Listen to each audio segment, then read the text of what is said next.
and welcome to the podcast that wanders and is lost. We may be lost, but we arrive precisely when we mean to. I am your host, Melissa, here tonight, and we are here with our very first episode entitled Gotta Get Back to Middle-earth.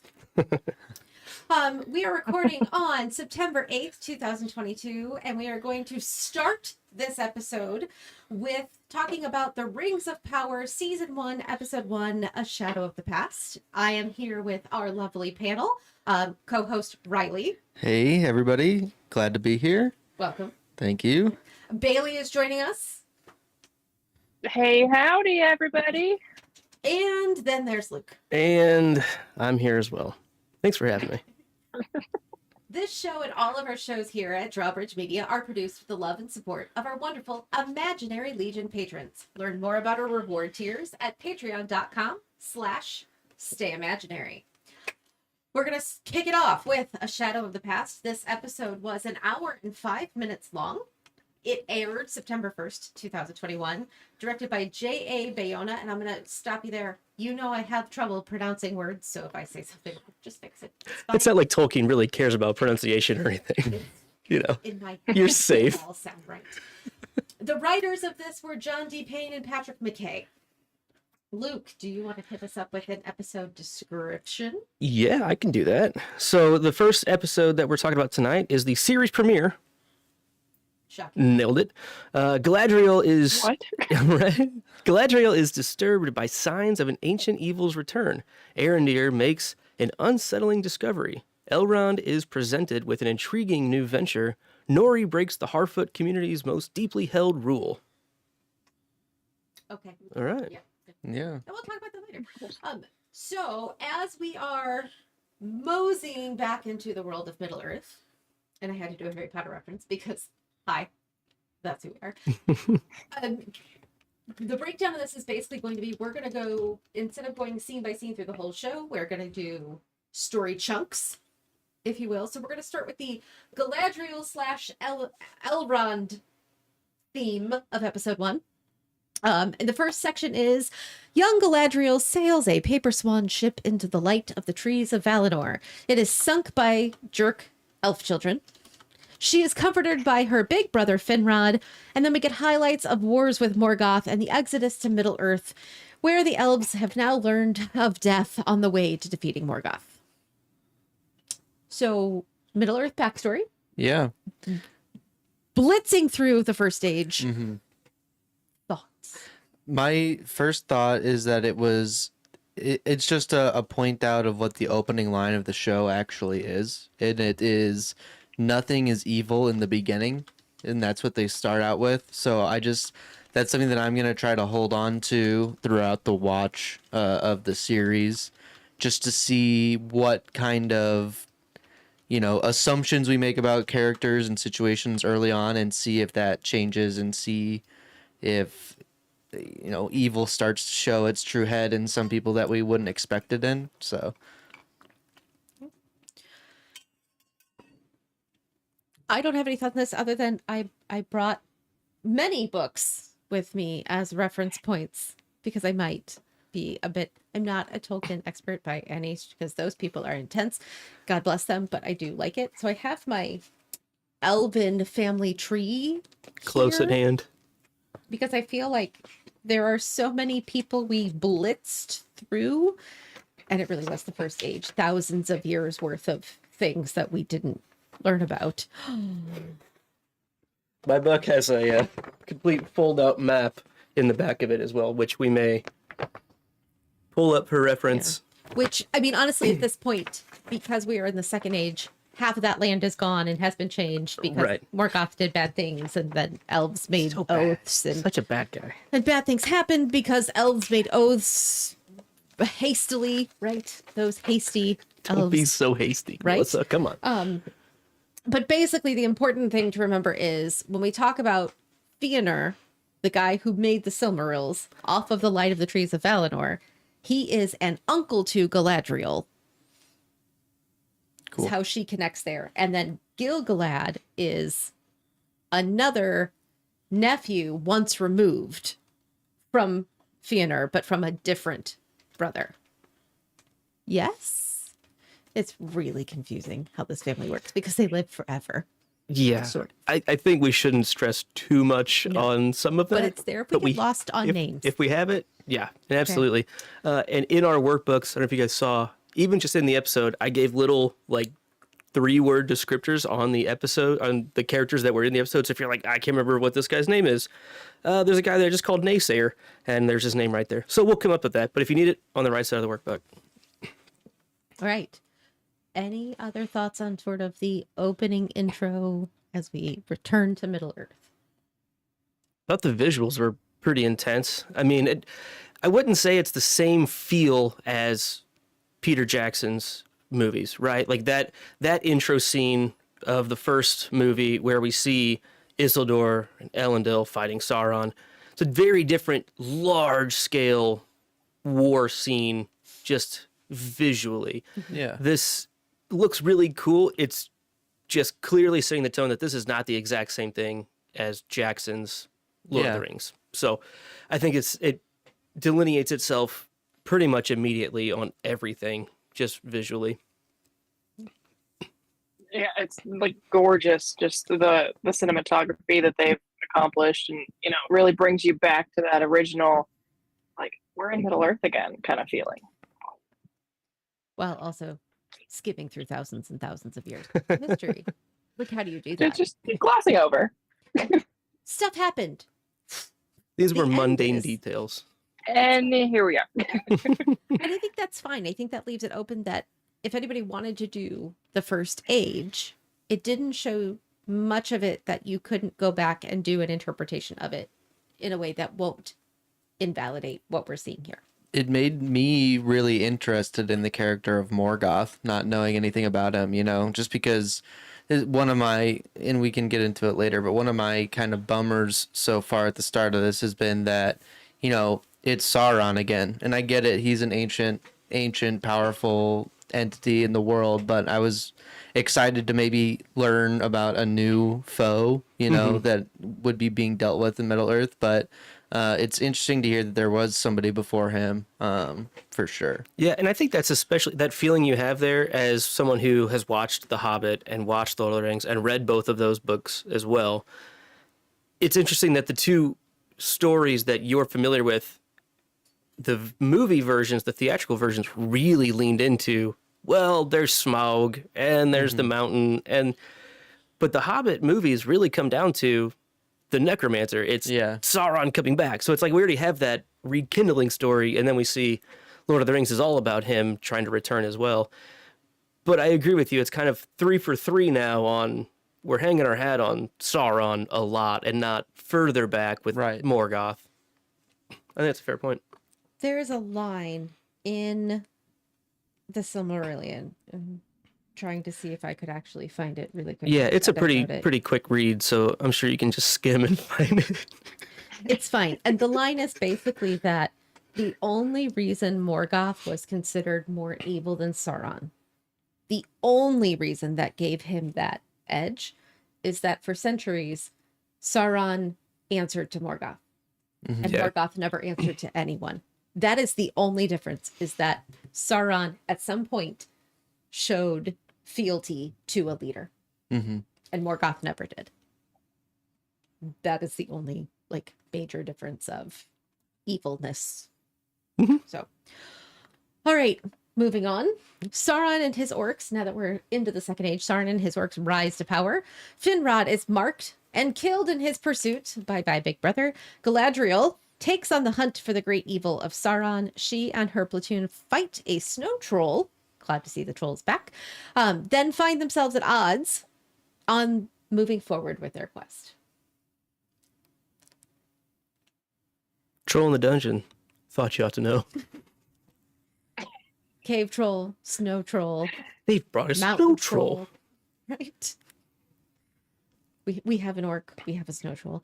I feel like the big conversation here is, are you good with warrior Galadriel versus ethereal Galadriel that we see in Lord of the Rings? And do you have what are your thoughts on marrying those two ideas? I think You know, it's interesting to see ethereal Galadriel, as I know, have a lot more to her name than I ever realized. Like, she seems like she's an accomplished warrior, and she is very driven by her goal in carrying on her brother's legacy. Um, the one thing that I do think marries it a little bit is her, like, it does a good job of marrying it for me, because her passion and her like extreme drive that goes against all of the other elves in her troop, that and against the High King that we learn later. She is extremely driven and ambitious to complete her goal, and that's all she cares about, and she fixates on it. And it made me think back to when Frodo offered her the ring, and she was extremely afraid of it and afraid of what she would do with it, because I think she knows 3,000 years later enough about herself and how she fixates on her desires. So I think it may be a different kind of Galadriel that, you know, you might be expecting, but that core character for me still seems to be there. Bailey, thoughts on warrior Princess Galadriel? Warrior Galadriel is a badass, and I wish she would stick around longer. Like, what changed in your life to make you this, you know, thoughtful and, you know, the Galadriel we all know from Lord of the Rings? But just like, where along her journey did that change? Was it gradual? Was it kind of just, you know, an instantaneous thing? That's what I'm curious about. I like a lot of points both of you have made. I mean, honestly, I really like seeing this side of her, because it feels like this is what led to her being who she is later. This is filling in some context on how she's reacting to Frodo when he offers her the ring. Like, she has that intense reaction, right? She turns blue and she hulks out a little bit. And but also, we also see her as pretty much a warrior in the Hobbit movies as well, which I know is kind of expanded on and happens later on in between what we're talking about here and more during the Hobbit time with the necromancer stuff. But we see her in action, and she is really, really powerful.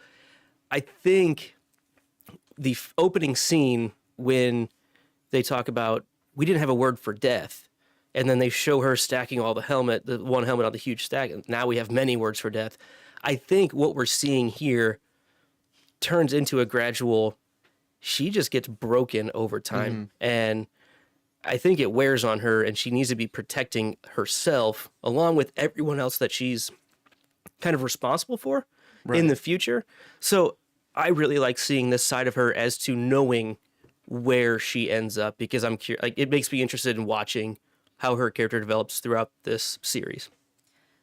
So I love this Galadriel, because this Galadriel she thinks she's fully formed and she's not.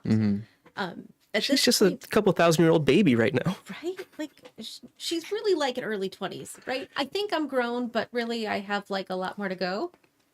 No offense, Riley. You're fine. Totally understandable. Yeah. I'm old. I can say things. So I feel in that, here's all of First Age. The thing we missed was her grandfather Finwë was killed. Her uncle Fëanor was killed. Her uncle Fingolfin was killed. Her dad Finarfin was killed. All 7 of Fëanor's sons were killed. Fingolfin's 2 sons, Fingon and Turgon, and his daughter, Eredel, was killed. Galadriel actually has 5 brothers. Not anymore. Yeah, all killed.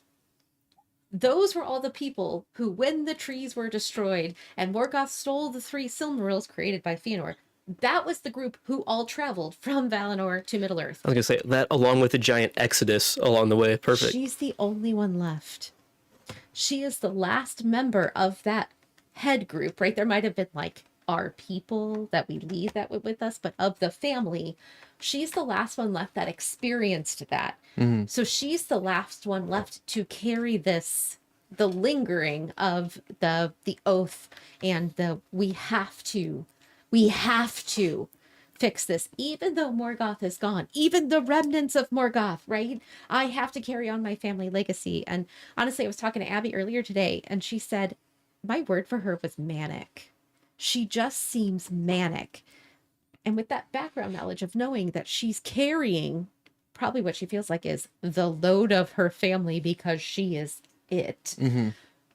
Yeah, she is a little manic with her quest. I must do this. This is the only thing for me right now. Skip ahead 3,000 years. She's met her husband. She has developed a new family and a new people and a new group of people to lead and has found a calmer way to do that. I love this one. And I know, like, some people question her look. I'm fine with it. I don't really have a problem. I think she's, I don't know, kind of a badass. So I think her and Elrond both look spot on for younger versions of their characters. Absolutely. One thing about those two specifically, since we're on it, I think it's interesting to learn about everything that, you know, she specifically is carrying with her family, but it almost seems like, and I mean, these are the two main elven characters, aside from Arendir, that we are being showed right now. It almost feels like they are trying to tell the story of the elves as a whole through these two characters. They cover a lot of ground. Yeah. It's a pretty good two to pick. Yeah. It really is. Especially since we know that they become leaders in different sects, but they're not only just telling their origin stories. I feel like we're getting a lot of like this, maybe not the common elf struggle for somebody like Galadriel, but I'm sure there are others like her that would agree about fighting the good fight of against everything that was done wrong to the elves, you know. Yeah, I think the last kind of important thing about this scene that we're talking about here is all of the people in her company and her platoon are really just kind of not buying into it anymore, right? It really is she's the only one with the direct information of what this means. Mm-hmm. And they've just almost grown up hearing about how bad this is to some extent. I mean, they have context, but they don't have boots on the ground context the same as she does. So trying to convince somebody that the evil is out there is kind of like getting the Minister of Magic to believe that Voldemort's back. You know, you don't want to believe it, and we haven't seen him. Why can't we just let it go? Let's just let it go. He's probably gone. Let's just live. Like, let's actually enjoy ourselves for a minute. I get that point. It's wrong, but it's really what I get the feeling for here. And that stress that it puts on her of being the only one that's pushing forward, and everyone else is almost like, good job. Like, you can bow out now. And she's like, the job is not done, okay? Like, let me do my thing. I'll do it by myself if I have to. Like, please, go. There's more work to be done, and I will rest when it's finished. Yeah. And we'll get there. So I'm going to move on because we're going to keep going. So then Galadriel returns to Lindon and is greeted by her old pal, Elrond. Galadriel is intent upon returning to her quest, and Elrond shows some politicking to encourage her to stick around. I think I'm having a harder time accepting this Elrond as a politician than I am as accepting warrior Galadriel. Even though the Elrond that we know is a political Elrond, right? Like, he convenes groups and he preaches caution and whatever, but it was very hard to take at first for me. One thing I really like about him, and this is just a small aspect, but, you know, I always viewed Elrond as the highest of the elves, right? In growing up with the Lord of the Rings movies, I thought he was the highest one. But for him to be told, well, he's the herald, and for him to be told only elf lords are allowed into the next meeting, it was really interesting to see. He's like, oh, he's a character that potentially made his spot himself, you know, and it wasn't necessarily a birthright thing potentially. So yeah, certainly not a birthright thing for him because he's not even full elf. He's Elrond half elf. Oh, I didn't know that. There's a whole long story that I'm sure we'll kind of unwrap as we go, but he chose to be more on the elf side. He had a twin. He had a choice between either being more on the elf side or being more on the man side. His brother Elros chose the man side, and that's where the Númenóreans came from. Okay. Correct? Yep. All right, we'll come back. Cool. No, I just found it interesting. Yeah. We'll probably end up meeting him is what I'm feeling. He's in the line of these high elves. He's his lineage is this family, but he's a few rungs down, a little bit of human mixed in. Sure. And so they're buddies. They hung out. They had a moment. Yeah, and he kind of lets her know things might not be as kosher as you think with Gil-galad the king right now. You kind of went against orders. You're the only one in the wrong right now. Like, when it comes down to by the book, because the book is the one that I know, Mr. Lawman, you kind of broke the rules. And I know you believe this. Why can't you just play by the rules a little bit? And he's like, let's see how the meeting goes. Let's just it might not go the way you think. Just chill for a second. Like, there might be a then we'll see thing. how it I'm not gonna tell you what it. I can't tell you about it. but you might like it. No. That's who he was. Thanks, Dog Will Hunt. I didn't even place that. It's young Ned Stark is who the actor is. I knew You're I right. recognized him, Oh my but I gosh. was struggling with it. It was like every time I Yeah. saw him, I was like, I know him, Me too. but I should have, know now it ends. All right, anyway. Okay. The next scene that we head to the big ceremony. Galadriel and her platoon are honored for her great victory of showing that Sauron and his orcs have been eradicated. Galadriel visits the tree carving of her brother and again receives more counsel from Elrond. Nice play on words there. Counsel from Elrond to accept honors and the gifts of Gil-galad as well as accepting the downfall of Sauron. I'm a huge fan of her face during the ceremony. She's like, what are you? What the hell? And here I am stuck in this moment going, I have to follow through because here I am being honored, but like, seriously? Are you for real? Yeah. Like this? Enemy vanquished and you're sending me back to Valinor? It's like she's waiting for the next shoe to drop. Like, what's the catch? And I love that, like, you can tell. I mean, they explain the journey that her and her troop went on is so long, and they covered every stretch of Middle Earth. You can just see the joy on the rest of her crew's faces. The relief. Yeah, and it's like after a long tour, they're like, "Oh my God, after being with Galadriel, being led by her, and being told we're not doing enough, there's more to do, blah blah blah blah blah." From their eyes, they're finally getting the recognition and like everything they'd hoped for. It's just hilarious, the dichotomy between the two reactions.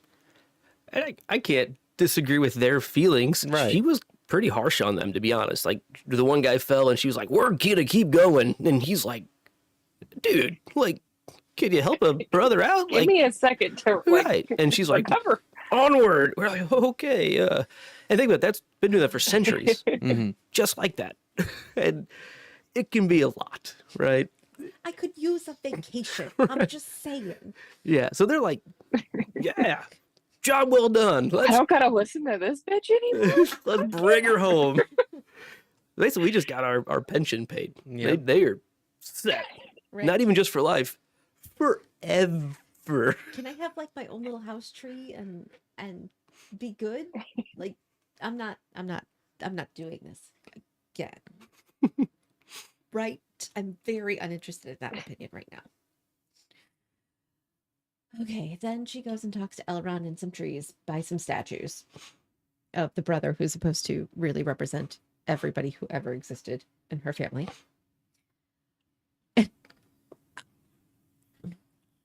I have thoughts. Does anybody else have thoughts on that before I get into my rant? I have a rant. Bailey, what Small you got? rant. It's I don't have too many thoughts on this one. Okay, here I go. So Elrond, who in the grand scheme of things was born here in this book, right? Mm-hmm. So when she says, you have not seen the things I have seen, literally dude hasn't. So there's that. And he's sitting there telling her about Valinor and telling her about how great it is. And she's like, little boy, sit down. I've been there. I've done that. And I can't go do that again until I know that everything is good here. I can't live with that. So why are you? And then he just keeps mansplaining to her about how wonderful it would be. And not to get too much on the woman rant, because I'm trying not to do that. But I feel like this moment was a really good moment of, oh, look at all the men trying to sit the pretty little girl down, even though she's older and more powerful than all y'all.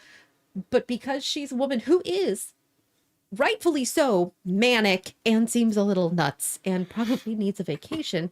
But do we really need to ship her off to the Undying Lands to never come back? How about we just give her a break for a little bit? Maybe some therapy. I think you nailed it. I think that's what they're trying to show here. And I think they're trying to cut into this almost perfect shape that we've always seen Elrond in. We've never really seen him make bad choices. And not that this is a bad choice, but it's a bad way of going about it, right? We've always seen him be the clear, cool, calm, the right answer. Hey, moon door. Boom, we got it. Like, we've only seen him be hyper wise. It's nice to see some faults, which I think is another reason they're doing this, where he's just kind of going along with the man card, if you will, and following what the king is saying and following what all these other guys are saying. And I do think that's what they're trying to lean on in just this dialogue here. And I like seeing the chink in Elrond's armor a little bit. Yeah.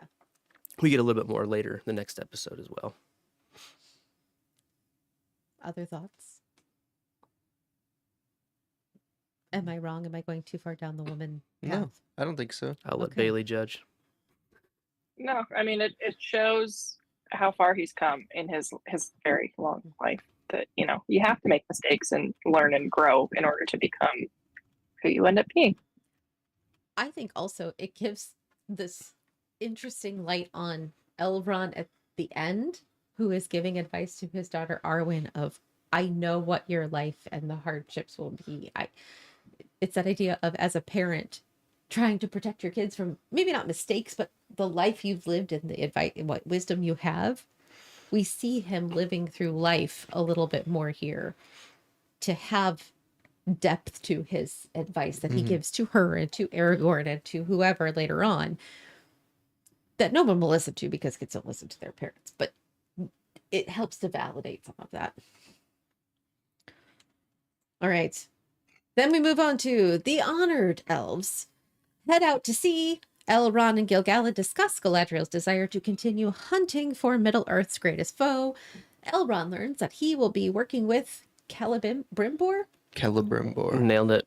I wanted to do the soft C, but Almost no obviously- soft C's in this. I know it's weird.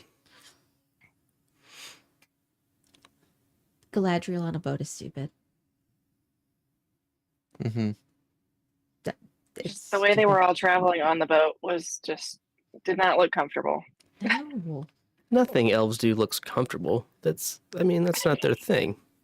That's not their thing. The boat looked cool. The ship looked really neat. That shot down the mast and the woodwork around the base of it, I thought looked really neat. Sure. Yes, I But agree. why wear armor on the boat if you're going to take it off at the end?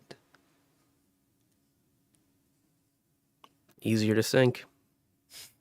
I have a comment about the armor. And the ceremonial stripping of the armor was very strange. It's not like they have a tradition to follow, because they were saying this is basically like the first time this has ever happened, right? I mean, they No. kind of mentioned that they? though. They kind of said, did I hear This is that the wrong? first boat That going? this is not something that happens. Elrond tells her that in the scene that they have afterwards or whatever. It might be. And yeah, but it's not like they have a tradition to fall back on. I is also what- want to talk about the ladies in the veils who do the stripping of the armor. What's that job?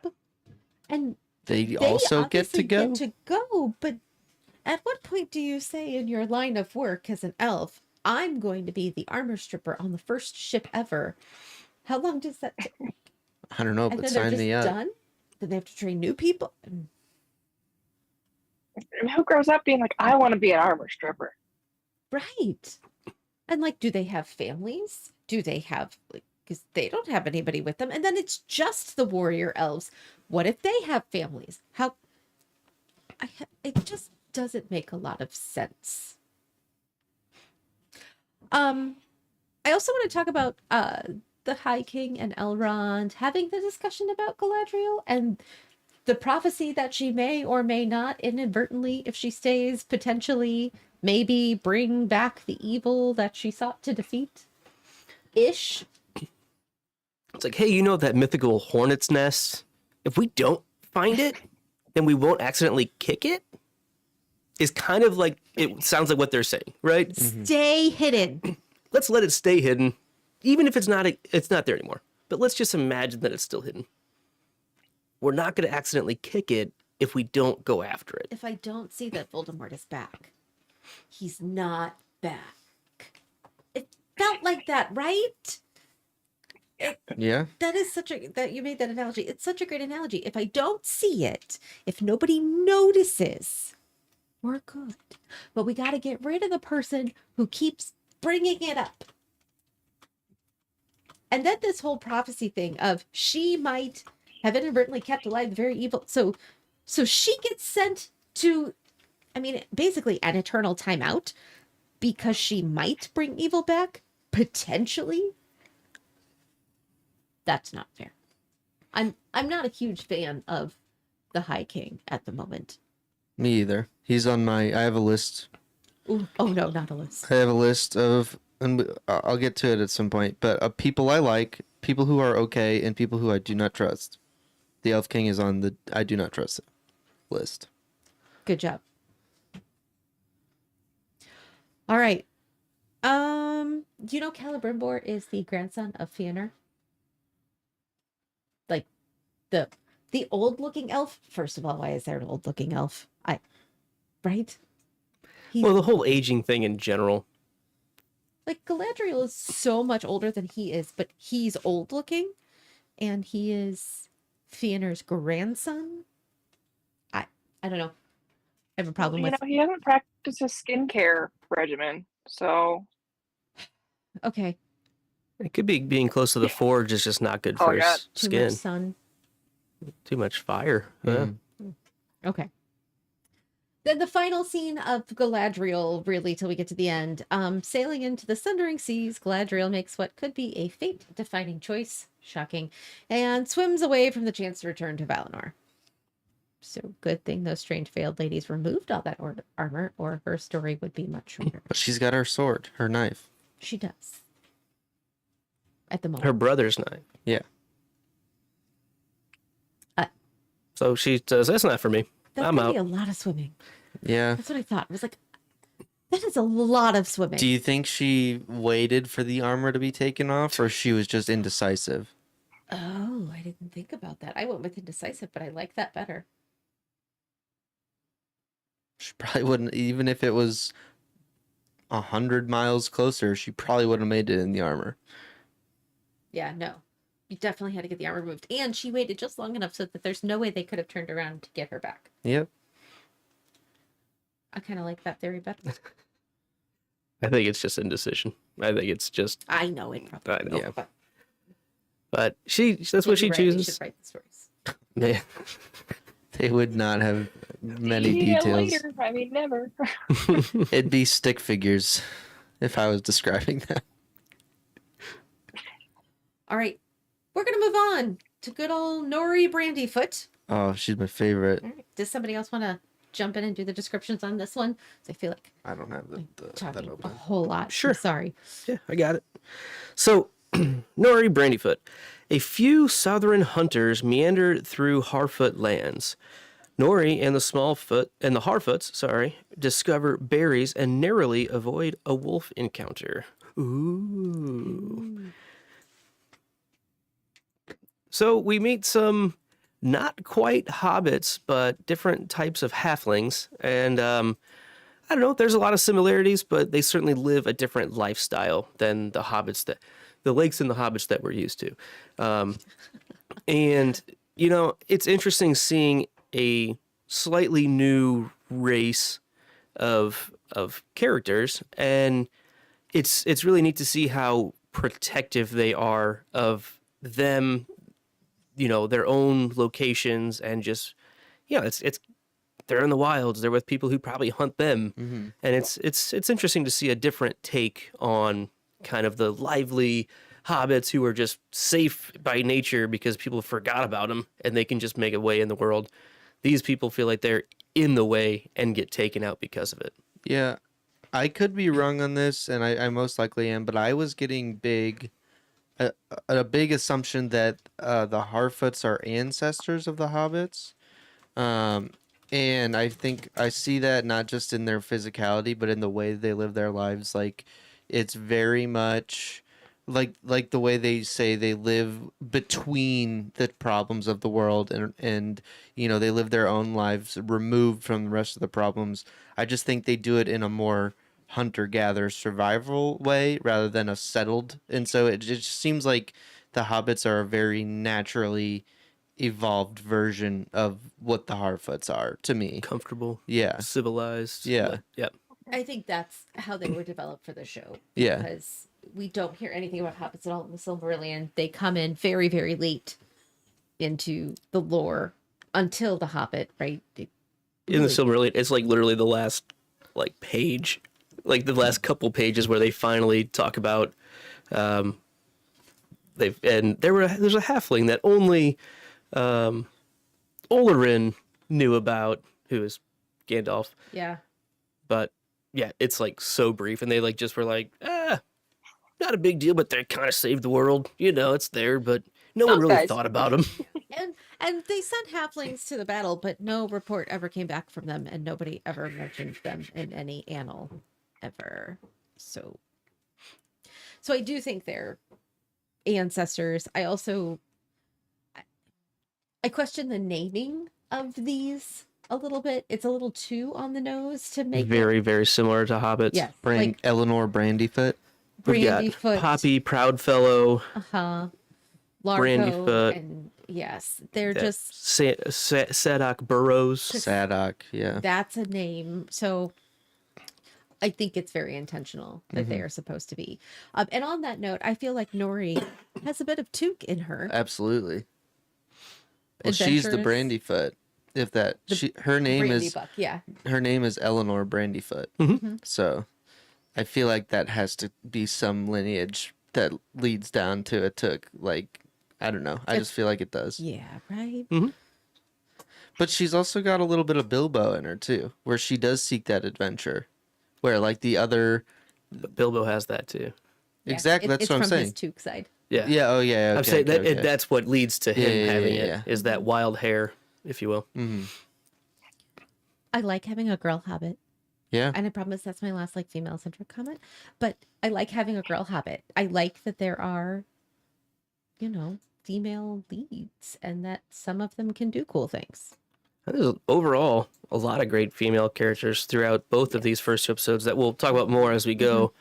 But I think it was very balanced on, Yes. maybe even heavy on having more females because they've been so unrepresented in general. Yeah. I'm not saying it was heavy-handed, but I think that was potentially a thing to be like, Could be. let's get this on an even keel to start. And I thought it was cool.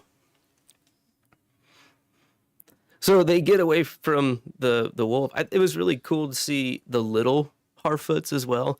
Like, they were just so excited, you know, because they followed kind of older sister, cousin Nori, right? And I think she's a half sister. yeah, it was, there was a bunch of them. So I'm sure they were all either Adventure. closely, right? And it was just nice to see their excitement, and then how Nori kind of becomes protective because she also is very aware of her surroundings and sees the wolf foot, and then she sees it up on the hill and she goes, all right, we got to get out of here. So let's not startle. Calm, cool, and collected. Hey, we got to go. Okay, like now. 2 hands of berries. Let's get out of here. And Poppy, first of all, Poppy, She's her great. best Hilarious. friend, she's amazing. Yeah. Big fan of Poppy. And Me then she's too. like mouthful of food. Yep, you heard your sister. Let's go.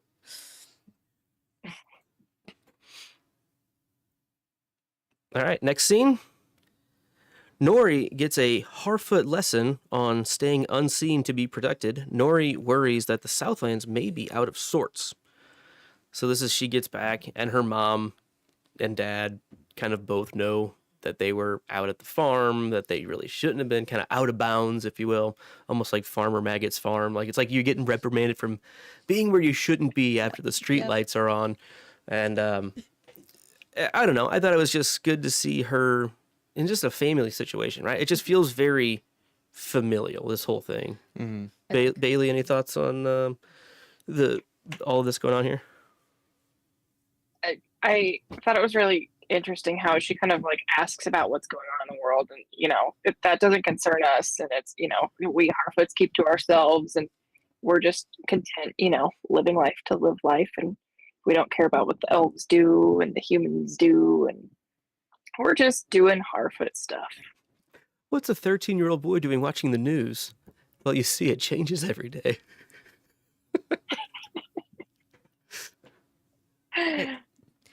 Not wrong. I like the family motto of like, nobody goes off trail and nobody walks alone. Mm-hmm. That stick with the pack, right? The lone wolf dies, but the pack survives. That is the feeling I get from the Harfoots. The problem is when your soul doesn't match that, when your soul wants to do something that the rest of the pack doesn't, do you convince the pack to come with you, or do you suffer in silence and maintain your place in the pack? And that's, I could see Nori getting to that potentially. That could be a setup for her, is that I love my family and I love our home and what we do, but I need something bigger. That's the Tukes kind of I coming love out. you, but I This gotta go. definitely feels like the typical setup for a halfling being in a situation that is not exactly what they want and being forced to go out on a big adventure, which I think is definitely in the cards for Nori. Anybody else singing "I Want to Be Where the People Are" from Little Mermaid in their head, or is that just me? I mean, I wasn't, but now I am. I mean, it worked. Now I am, yeah. Either that or "I Want to Adventure in the Great White Summer." Either one. We have one more scene with Nori right now. We'll come back to her in a little while. But Sadak calls Nori meddlesome, but mentions the skies are strange, right? So he seems to be kind of this wise elder of the Harfoots, at least in their group. And he's familiar with, well, this time of the year, things shouldn't look like that. Like something's amiss. Because the hunters were They're the wrong early. time. They're at the Yeah. wrong time of the year. He's and definitely got some kind of Harfoot's almanac. that's what it feels like. It's just his own personal history. Yeah. And he does consult some writings or Yeah. things too. So yeah, it seems like that's the case. I like Sadak. I do too. I was He's just going to funny. say that. I want to hang out with him, Mhm. but not in a way that I have to do anything for him. Yeah. I more want to be on the fly in the wall to hear him, but not have to interact. Yeah. He also makes some questionable, in my eyes, questionable leadership decisions later on. But overall, I like his intrigue with the world and his awareness. Yeah, seems like Yeah, a I feel like he's got some stories to tell. But he's reluctant to tell them. It's weird that there's this. Just Group- sprinkle a little hint. Yeah, but you would think a group elder would at least have someone he's training to take over. Especially in a community like that. You have to train through story the people coming up, because that's how we survive and that's their theme. So why isn't he? And maybe we see a little bit of that. I think it might be in the next episode where maybe some of the other adults are somewhat more conversive, but she's still too young to be brought on some of those things. Is the "oh, you're too young" kind of nonsense answer is what it feels like to me right now. Not that he would never tell her. It's just he doesn't feel that she's ready. Also, Nori doesn't seem like she has the most trustworthy reputation in the Right. group either. Right. So Yeah, I whether agree. or not she is trustworthy or not, I think people, because she is Bit of a wild adventure card. seeking and wild card. People don't give her the kind of respect as maybe you would give somebody. She's more of a risk. Yeah. If they would tell something that's important and then she goes off and does something that somehow jeopardizes the whole family. Yeah. Because she is the insurance from the Harfoots would have a much higher premium on her Yeah. from the Yes. Harfoot insurance agency. Yes. That's She's for a sure. 16-year-old behind the wheel. Yeah. Of like a Hummer. Yeah. Then we move on to the name that I keep getting wrong. Arondir. Him. Arondir and Bronwyn. Yeah. So we start with young soldier elf Arondir. Did it right there. Just hit me if I get it wrong. He gets the scoop on what's going on from the local innkeep of, oh man, I can't do that either. Tir Harad. See? Nope. Sounds right in my head. Tir Harad, he deals with an upset drunk and then has a chat with a cutie at the well. So what's he doing hanging out at the bar? Is he just checking in? Yeah, I think he's probably, I bet out of all of the elves stationed at his post, he's probably the most willing to take a drop in and actually talk to the humans, because I feel like the elves have especially ones that are forced to keep watch over an area of humans, probably have a distaste in their mouth for humans. And we learn pretty soon in this scene why Arondir has any sort of desire to go into town because of Bronwyn. But I just think that somebody's got to go figure out what's going on with the humans. Like they mentioned it when he first arrived. He was like, "Oh, has it already been 2 weeks?" So he must be the guy that comes in every 2 weeks and keeps tabs and figures out what the news is. So he's the mafia muscle. I think He's not just, necessarily a peacekeeper. it seems like that's a bit what it is. They're checking in. It's almost like they're prison guards to Yeah. some extent with free prisoners, Yeah. but they don't trust any of them. And I do think, they need to get information from people, and he's at least done. I bet they all take turns going Sure. in and talking to him. I bet his buddy, who's with him, whose name is, I have it written down, Medhor, and I bet they all go in at some points, but it just seems like this is probably his turn, and he also is clearly more receptive than some of the other watch guard elves that we've seen to actually having a conversation and also protecting them from each other to some Yeah. extent. And go ahead. I said, yeah.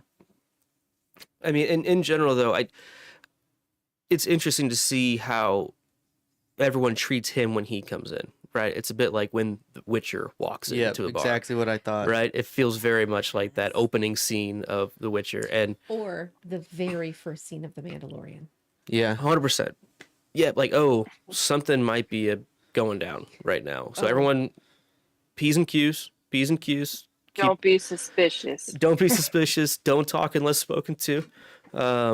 And, you can almost hear like the record skip when he walks in and he overhears some information that they don't really they kind of withheld from him. And he's like, well, what was that poisoning about? And they're like, oh, no big deal. Poison grass, like, not a big deal. But he picks up on something with that, right? And it was interesting to see what he's trying to do and how everyone treats them, because they don't like the elves at all. I mean, and Right. them kind of having this hand over them, I'm sure is not a comfortable place to be when you're on bottom of that. I would like to talk about the drunk guy Rowan. because he said something that made me very curious, and I didn't have maybe the brain power to interpret it, so I'm opening it up for discussion. He said, "One day our true king will return."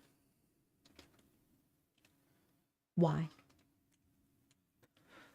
So what did Bailey or Riley, either one of you, what did you pick up on, one, why the elves are kind of watching over this group at all? Like, why are they in this area as almost security guards? Bailey, any thoughts? Did you pick up on anything? Not specifically. I kind of just, there's clearly something that either is like rumored to be going on, maybe, or that has happened in the past. I'm assuming that they're trying to prevent from reoccurring. Was the vibe I got. Yeah, there was definitely something that went on previously, probably many decades or even centuries ago, because of the way that the humans talk about, you know, one of the guy, I think it might have been the drunk guy saying, you know, you can't, we are not the people who you think we used to be or whatever. So, or obviously something that the elves living such longer lives probably haven't forgotten, but these people probably have only heard about growing up. Mhm. Like, so I don't remember exactly if it was said, but I do know it was something definitely in the past that these humans did wrong. I think that's the main point to take. And I can't say that I specifically remember them saying what those things were, so I'll withhold. I'm sure we'll get there. Yeah. It's within the show, I think it's going to come up. But I think it's interesting, like we've already seen, the age of the elves, their memory is much longer too, right? Some of the things that potentially happened directly to some of these people that are now like, well, but then the human side is like, well, you can't blame us for our ancestors. That's not us. Like, that would be frustrating, but we're being treated like vermin because of choices that were made, not even outside of us. And so, I didn't do anything wrong. right. And probably my dad and even my grandpa didn't either, because Yeah. we're talking about people who, not if they're of Numenorian line, it's different. But if they're not, then we're talking what, lifespan of 40 years, maybe 50? One would assume. It was 75 years is how long Aaron Deer's been thank stationed you. there. He's been stationed there. In 75 years, that's at least 3 generations past. So disaster, elves get stationed, then 3 more generations. And that could have, he might not have been stationed there immediately after what, Right. like, that's just when he got stationed there. It could have been there for 300 years before that, for all we know at this point. Right. So I think this is a comment I had for the next one, but I think it works here too. 75 years is not that long in the life of an elf, but the generations that happen in human, is it fair for the elves to hold the deeds of humans past Mm-hmm. on the consciences of humans present? And I think that's a big part of why this scene is shown the way it is, because it seems like they're really trying to put in perspective for us the lifespan of the elves through Arondir, through Galadriel. And, you know, we have background on Galadriel and Elrond, and we get to see that a little bit, you know, how their lives are beginning to shape up, even though it's at the beginning of their lives. But we're really getting shown it now through Arondir with his, we don't have any history or, you know, later information on what his life is like. So it's really interesting to see how that difference in age and lifespan really changes between the races and the way that they view each other and how they treat each other. And it ties back to, so not only do the elves sort of dismiss the humans have been under the thumb. This guy has shown up every 2 weeks for their whole lives. Yeah. Dude, leave me alone. Mm-hmm. Let me just live my life. So of course they're frustrated and confrontational with the elves because I didn't do anything. So it's frustrating. I still want to go back to who's this king he's referring to. Right. Hard to say. Yeah, I didn't miss anything. I guess that's, I don't think a specific was made. there wasn't On it. anything that Boromir. Which one? There are a handful. There was a first stage Boromir. Oh. So technically. Okay, so then Arondir chats up the chick at the well. That was awkward. Was It's so it? awkward. Maybe I'm biased. I have a problem with this, but Bailey, thoughts on this burgeoning romance? You know, it doesn't seem like they both have the same level of feeling for each other. Like for him, it's almost like it's convenience because he's been stationed there, and she's just indifferent at times. I feel like him being there for so long and probably potentially stationed in other places, because that we can assume that he's maybe worked in other similar places, you know. I think he's seen a lot of humans. And for him, yeah, he definitely probably doesn't have the same level of feelings that she does. But he's seen so many humans, and this is the one that he's potentially willing to break whatever reputation he would lose for, fraternizing with a human. I don't think his desires are wrong, because you love who you love, right? But to force it is a wrong thing to do. However, I don't think that he was... It didn't come off to me as him overplaying any cards, but I could be short-sighted. I don't think he's playing cards. Let me go to the next scene, Sure. and then I can give you why I have a problem with it. Sure. It's not actually I think he's doing. I promise. Go for it. All right, the next scene. Medahor, whatever his name is, reminds Arendir that the tragedy of falling in love with human, only to find out that their outpost is going home, right? The troops are going home. The Watchwarden, however, is not convinced that the Southern men have changed. Arendir goes to Bronwyn's home, basically to tell her, I am leaving. And then a man comes by and brings an ink-uddered cow. Arendir and Bronwyn then head to Hordern, while Theo and Rowan discover an artifact. A lot happened there. And I want to start with the fact, so they're going home. He's a little upset because he likes it there, even though he doesn't smile, but he likes it there. And he likes it there because of her. Yeah. Here is my problem. My problem is, it specifically says there were 3 unions of the Eldar and the Edain. Eldar being the elves and Edain being human. Luthien and Baron, Idril and Tuor, and Arwen and Aragorn. And so, either the show is going off book, way down, and I'm good with lots of different liberties being taken, but this has been such a big part of the lore that this has only happened 3 times in like 6,000 years, that if this happens on the show, that's going to be really hard for me. Sure. But then part of me can justify it. It's like, well, but maybe it wasn't, like recorded No, in yeah. history, and that's That's okay. But That's a bit where I'm coming from on this. The way trying. these books are always written, especially that book and The Hobbit, there's a very direct narrator. It's a very direct narrator who has very limited information. Right?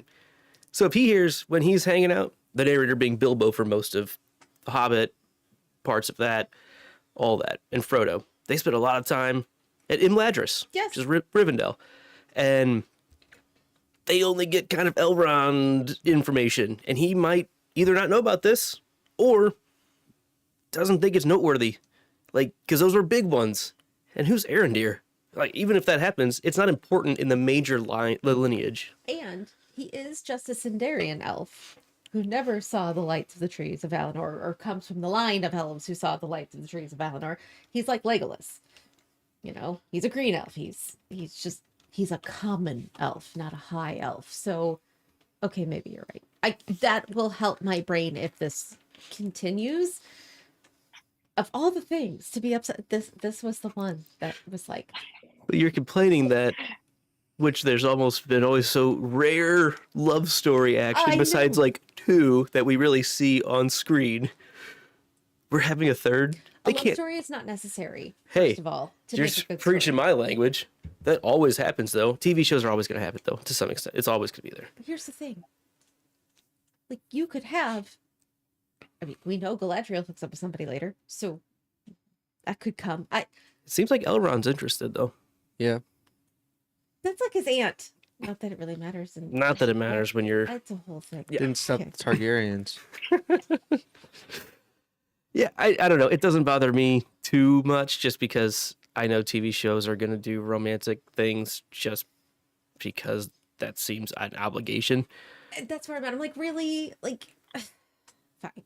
I like the idea, though, building off of that concept of, you know, this may, whether it does come to fruition or it doesn't, you know, if it does, and that is the truth, where it's only been known 3 times, I find it really interesting to have our only Ranger-esque character so far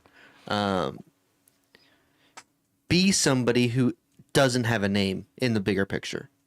Like, everybody in the stories of Lord of the Rings that we are shown has some kind of lineage or some kind of big purpose, or, you know, like, there's always some long-lasting tie to their actions, and I like the potential for Arondir to make a big impact but never get the credit for it. I like that potential storyline happening. Not everything is a big history moment. Right. I like it. Fine. Can we talk about the inky cow? Yeah. Yum. That was lovely. I got the point across. It was... There are problems. See? Yep. I didn't need anything else. Yeah. Yeah. I don't mean, think cows are supposed to do that. Yeah, I wouldn't. I feel bad for the cow. He probably... Ooh, you made me eat. Get that checked out. You make me ink. Yeah. So there's also the scene in there. We meet Theo, who is Bronwyn's son, and because he walks up, he being Arondir, walks up to like the back door of the house to be like, "Hey, I have a thing for you," and it kind of gets cut off like before they start really having a moment, and then Theo is like, "What's going on with that guy? You got a guy out here coming to see you because you're kind of a woods witch." It seems like, I mean, you're the healer of the town, and a bunch of kind of random things happening at once. That then the guy who brings the cow, who is, I have his name written down. He was in the bar earlier, Waldreg, I think his name is, but no, Waldreg was the innkeep. Treadwell is this guy's name. He was like surprised that the elf comes around the house like right then too, and like it just kind of all leads into that same conversation we were already having of like now things are awkward because the elf is here, and then like the elf starts putting information together like where did the cow go grazing? Oh, out east, same place they said that the guy with the poison grass was. So poison grass, cow eat grass, yucky ink out of utter. It's Yeah. not that much of a logic leap. No. But the guy who brings him Treadwell doesn't seem happy that the elf is the one figuring it out. Yeah. Right? It's like if she would have put it together, fine. Like 'Cause we I could do asked something. you. I didn't ask him. Right. But here's an elf butting in again, right? And I mean, he's right, but at the same time, Treadwell didn't come to seek his advice. Because I would have gone to the tower. Right. But we don't talk to them. We don't know. Yeah, which is kind of backwards, which is what leads to all of the infighting and hate. So, but in general, that was a scene. Yeah. And then there's a sword, broken sword. Theo found a sword. Oh, no, it's not a broken sword. I just called it an artifact. It was kind of hard to really say exactly what it was because it looks broken to me. It looks like the mark that Galadriel has been looking for. Exactly like it. I think it looks like Orthonk. Sure. The tower. Yeah. Yeah. Like it has. It It's very Even the Sauronic. looks similar. To me, it looks exactly like the mark. It looks like something you don't want to mess with. That's what I'm going with. Yeah. Yeah. It also really likes Theo. I really like Theo. I'd like to know who Theo's dad is. That was a thing that Rowan brought Yeah. up, right? Mhm. And Rowan, who was the same drunk guy that was frustrated at the bar earlier. Mm-hmm. Yeah, he's pretty interested in who his dad is, seems like. Okay, so then rounding out this last little bit, Brahman and Aradir, I can't do it. Around here. Nope, not gonna do it. They flirt and they make it to Hordern, and then they find it's all burning. Burn, baby, burn. But that's it. That's like the travel. Yeah. I mean, that was just kind of, hey, we see it, surprising, end of scene, right? I don't know if there's absolutely evidence that things are going on right next door. And yeah, they were right to go look. At least it's information that something terrible has happened here. So, yeah. Guess what time it is? Every episode we have one of these. I believe this is the time for our final scene of episode 1. Episode 1. Because we're going to keep going. We're But going to yes, keep going here in a minute. final scene. As Galadriel is jumping ship, we see a firebolic meteor crash land near Nori's home, also seen by Gil-galad, Elrond, Celebrimbor, Arondir, Bronwyn, the Ents, and the Harfoots. Ent t-shirt. Good job. Golden Leaf falls before Gil-galad and has black veins, and Nori discovers a fiery man guy. This was like one of the major scenes that was in the trailer. Like the Yes. original, like, Sure. with the fireball going over and everyone kind of looking up and seeing it. You see all these characters, which at the time you don't really know exactly who they are. You can kind of pick out who might be who. But at the same time, like we've seen a lot of this going on. And it was interesting that all of it was in this one 3-minute clip that they broke down to like a 30-second clip as part of the trailer. Fireball from the west. It's coming out of the Fortnite battle bus. I was just glad we had a red comet in the sky that actually did something. Looking at you, Game of Thrones. That's right.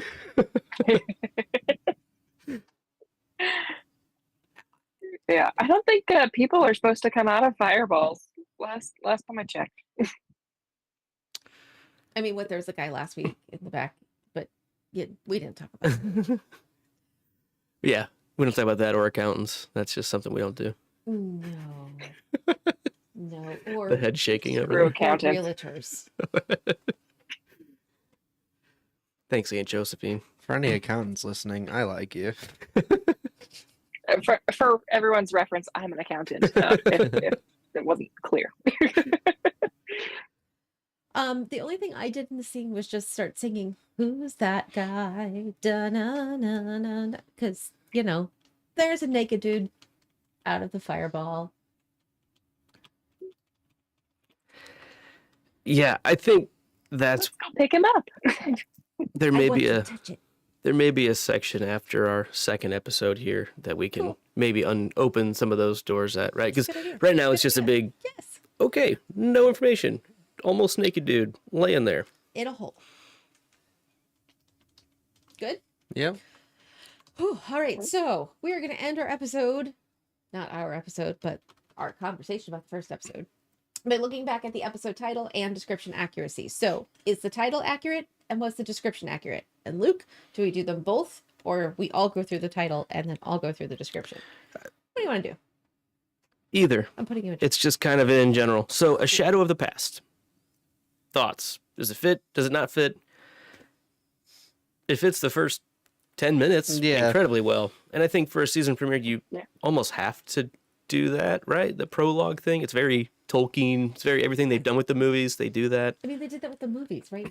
We had to do the prologue of the beginning of the Third Age to get to the end of the Third Age. Now we're doing the prologue of the First Age briefly to get into the Second Age. So yes, I think the artifact is definitely a shadowy thing. Yeah. Yeah. I mean, I think the shadow is supposed to be Sauron, right? There's echoes, there's shadows of Sauron still around potentially. I think that's I can make an argument that even the lingering problem in the South that the elves have to watch over the men. I was just going to bring that up. That's a shadow of the past as Right. well. Yeah, That's absolutely. hovering over these men who think like I have nothing to do with that. So that's very loomy and past being in the way of my future. I feel like it's a pretty good title for what we saw here. I think it applies to a lot of different areas in almost every section that we talked about, every group. there's some shadow of the past looming over what they're doing right now. Another fun one. The Harfoots not being written in any previous history, they could be a shadow in the past of what we know about Lord of the Rings. They were a shadow in the history that were never written about. Sure. Yeah. Yeah. All right. So the episode description was series premiere. Nailed it. That is primo accurate. I mean, it was just your run of mail. Hey, Glenn's not on this show. I know. I felt bad. I feel like He has been in the chat though, so thanks for being here. Galadriel is disturbed by signs of an ancient evil's return. Absolutely. She's disturbed by signs. she's disturbed. Arendir Just in makes an general. unsettling discovery. Yep. Yeah. Poison grass, inky udder, Town on burnt fire. down Hodor. Yep. Hodor. Unsettling. Elrond is presented with an intriguing new venture. Hey, go work with Celebrimbor. Seems like a cool dude. Intrigued. And Nori breaks the Harfoot community's most deeply held rule. Mind your own, is what it seems like. And I think that's pretty true. I don't know if that happens too much. It's more of just she's made some questionable choices, but It's more like she contacts the outside world, and that's something they don't do. I think that's like she broke out of their Not keeping boundary. to the Harfoots. sure. So overall, fairly accurate on each of those. All right. Let's move on to episode 2. This is season 1, episode 2, called Adrift. This was an hour and 7 minutes long. It also aired on September 1st, 2022. Same director and same writers. So we are sticking with the team that brought us here. And Luke, hit us up with that episode description. Episode description. Galadriel finds a new ally. Elrond faces a cold reception from an old friend. Nori endeavors to help a stranger. Arondir searches for answers while Bronwyn warns her people of a threat. All right. So our first big section, we're going to do Nori and the Harfoots. Not to be confused with Draco and the Malfoys or Harry and the Potters, but Nori and the Harfoots. First scene, our favorite little Harfoot approaches the fiery naked man, whose fire is not hot, who then wakes up in a flurry and then passes out again. Sadak, Marigold, and Malva are worried about the starfall, and then Poppy agrees to hold her tongue and help begrudgingly. Not too much information is really given to us. I mean, we get with the flurry of power shown from the stranger. I think we learn that he's got extreme potential and power and could be a little frightening to be around, especially for a Harfoot. And yeah, I think Sadak, we get to see a little bit of the leadership group, it seems like, almost, and maybe not necessarily leadership group, but Sadak and some nosy Harfoot elders making maybe a poor decision with all of the unsettling skies going on and him believing it's important not to be too hasty. I think if you see a giant thing fall out of the sky not that far from you, within halfling walking distance, I think is grounds for GTFOing. But See, I think he's ascribing to the if you see something, say nothing and drink to forget yeah, method. Yep. If you don't acknowledge it, it didn't happen. If you close your eyes when you're going through a stoplight, it may have been red. I don't know. Doesn't count. I don't know. I don't really have any thoughts about Sadak. I want to talk about Poppy. Because she's very like, seems questionable to me. Right. Yep. Are you sure? And then Nori touches the lava and she's like, okay, I get that it's not hot, although weird, but are you sure? And then she goes to touch the guy and she's like, what are you doing? And then they want to carry the guy, and she's like, we can't carry a giant. Poppy gets like the reasonableness award. She gets the Harfoot of the Day award. I mean, it's the most Harfoot things that happens in this scene, Yes. right? The Harfoot of the Day. I mean, nobody's going to make a movie out of Poppy if Poppy got to be in charge of the world, right? That's why Nori gets to be, because she's less Harfooty. Against the grain. Oh, Poppy, I feel you, girl. Like, can we just sit? Can we just have a normal day? She's a little Samwise. Yeah, little. She wasn't dropping no heaves. She was just ready to get out. I also feel like the stranger. Can we talk about his lack of motion control? He seems a little dysregulated. Yeah, he's. We'll talk about it a little bit more in the next scene too, but he definitely doesn't seem to be quite all there right now. He seems very disoriented. Yes, Yeah. it's He not just all there. fell out of the sky. Right. I've woken up on mornings I like mean, that before. understandable. And then he sort of imprints on Nori, right? Kind of. She's the first thing he sees, and he doesn't kill her outright. So I'm gonna call that a win. Yeah. I don't know. So we move on. The next time we revisit this Harfoot land, the stranger wakes up. He's still a little bit higgledy-piggledy, and then he meets Snail Eater Nori. The stranger man makes some marks in the dirt as Nori's father breaks his leg. That looked painful. So, what would you say his powers are? Well, I saw some telekinetic powers. I would assume he has some control on fire with some of the things that are going on. He kind of brings in the fire, then lets it go again. What were the telekinetic powers? Basically, just the disruptive. Moving the trees. Yeah, the explosive. Okay, The keep going. explosive. Sorry, I have a different thought on it. I think those are the two main ones Okay. that we see. Plus, later on, we see some interaction with speaking to fireflies. Yeah. So we haven't seen all those things, but those are the main three that I can think of at the top of my head. Before we get to the fireflies, just sticking on this scene, my initial thought, based off of the flurry in the beginning of the episode, where he not only controlled a swirl of fire, but also earth around him. Then, what you're calling telekinetic powers, he controlled what seemed to me a very strong control over the wind. So overall elemental. He's the Avatar. Yeah, he's your airbender. It's from the last Airbender, Yeah. is what I'm getting at. He can control all four elements: earth, fire, water, air. Good, that answers the question I had later. Yeah. So, I mean, I didn't know Tolkien wrote The Last Airbender. Me but either. I'll buy it. yeah. I'm in. Fair. Pseudonym. Yeah, I mean, I think this scene is really interesting, right? This is where we get a little bit more attempting to communicate between the two. You know, she brings him food. She's like, you eat, don't you? What a stupid question. Or of course he eats. But then it's like, maybe he doesn't. You have no idea where this guy came from. You have no indication other than the shape of this guy that he is anything like you've seen before. Like but you can only imagine things that your brain can comprehend, right? To some extent. Mm-hmm. And like, she can't grasp what this guy could be.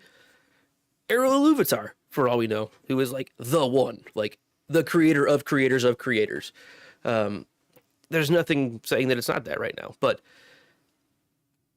she has no concept of what this guy can do, and she's still not running away, I think is the major takeaway. She's still like putting her heels down and being like, I'm here to help, and you are going to accept my help. Yeah. Gosh, dang it. Well, he hasn't killed me yet, so it must be going okay. Yeah, absolutely. So, I think it was... Substantial evidence points to I'll be okay. I've been okay so far. Never died yet. Probably invincible. Never died yet. But the whole thing with the dad breaking his leg, right? They're kind of lifting this canopy. Is that supposed... It also happens at the exact same moment where the stranger kind of gets really frustrated at a thing and shows some magic. Is it just the camera work, editing that we're trying to say maybe he did that? Or is it just circumstantial to make it seem like maybe he's nefarious? to some extent. I don't know. It's hard to say. I think the intentional editing is there, but not because they're trying to make it seem like the stranger was involved in that. I think it's more to put the two scenes to get next to each other so that we tie. They really harped on the fact in the next scene that Nori wasn't there to be the one doing the job. And so I think this is a intentional edit to make it seem like Nori is choosing to do this thing rather than be with her people and be where she's supposed to be. And I think that this is going to be the first of many instances of that. Just so it's creating a guilt thing. Yeah. And that's what I agree with. That's where I really feel it is. But I do think there's an intentional making you question just because they want you to question who this guy is and create a more distrust of person they're calling literally the stranger in the subtitles. They just call him the stranger. So, Bailey, do you have any ideas or thoughts about the connection? I mean, I would say it's not intentional to try to make him look nefarious necessarily, but just it lends the idea that he might be, and so that I think that works well just for how little we know of him and what he can do so far. That he might be bad, but he might not be bad, but we really don't know. And maybe he caused this, maybe he didn't, but he's taking Nori away from her family, and in the Harfoot's mind, that's bad. So yeah. So I did not just take it that way. I said, there's magic. Magic exists. So is it that him getting frustrated unintentionally broke the leg, which I think we're supposed to think, and I don't necessarily think that. I think he was trying to warn her that it was coming, that there's a problem, and he's trying to tell her that there is a problem, and she's not understanding that he's trying to give her a warning. It felt very warning-ish to me. And as he gets frustrated, that's when we see the broken leg. Is the warning about the broken leg or potential consequences of the broken leg, which I'm very, very worried about.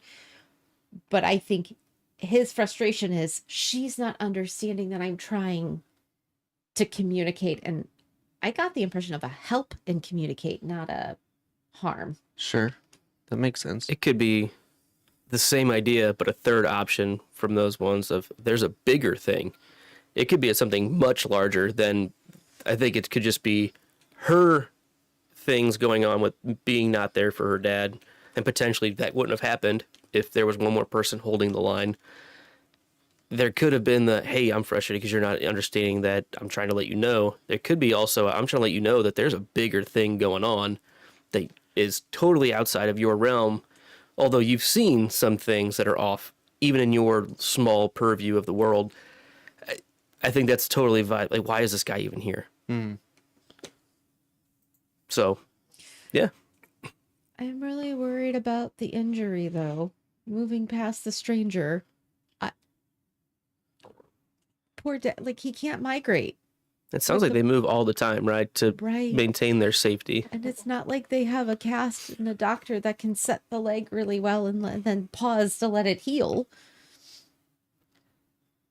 I'm worried. Yeah. That's all. Just me. I think it's fair. I mean, it looks like everyone in the town's a little bit worried, like, he might not be able to migrate. Like, they've got a wheelbarrow that can haul a giant. Not anymore. They did. They probably brought it back. Yeah, I don't know. We don't know what happened to That's a valid. They that's a valid almost lost comment. it. The way everyone in the town is reacting, though, it sounds like it's a really big deal. Like, he may need to get left behind because we can't slow down for one person. Right. No troll left behind. Well, and I kind of got the impression that, like, everyone has to pitch in with, like, moving their entire village. Because they mentioned specifically that he wouldn't be able to carry a cart behind him, let alone, like, what did they say, a leaf on his leg or something. Right. Right. So there's, like, some bigger reason as to why his leg being injured is going to hinder him, even if they could bring him along with them. I feel like there's something that we don't know. If they're planning on migrating in 3 days, why are they building a new canopy? Like, what is that for? The festival. Oh, like a Build it go. when you get there. Gotcha. They They mentioned mentioned there's a that. festival. I forgot about that. I- It's almost like a going away, like right before the migration, big party, and then go. Okay. Yeah, because That when the makes sense. star fell, the two ladies were like, "We should move," and then or one of them was like, "We should move." The other one was like, "Well, before the festival, what You're about right. that?" Yep, I forgot about that line. Great point. Good catch. All right. The last part of this section with Nori is Nori informs the list stranger of the next Harfoot migration.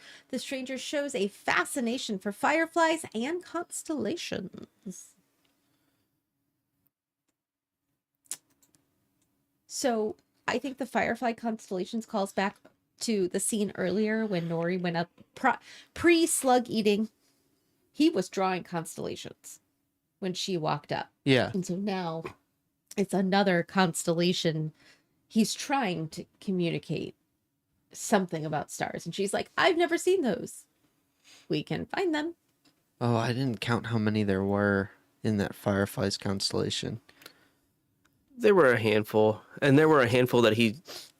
That was unintentional. But there were a handful that he drew out as well. Yeah. Like 3 or 4 that I think they showed. There could have been more. There might have been more that we didn't see.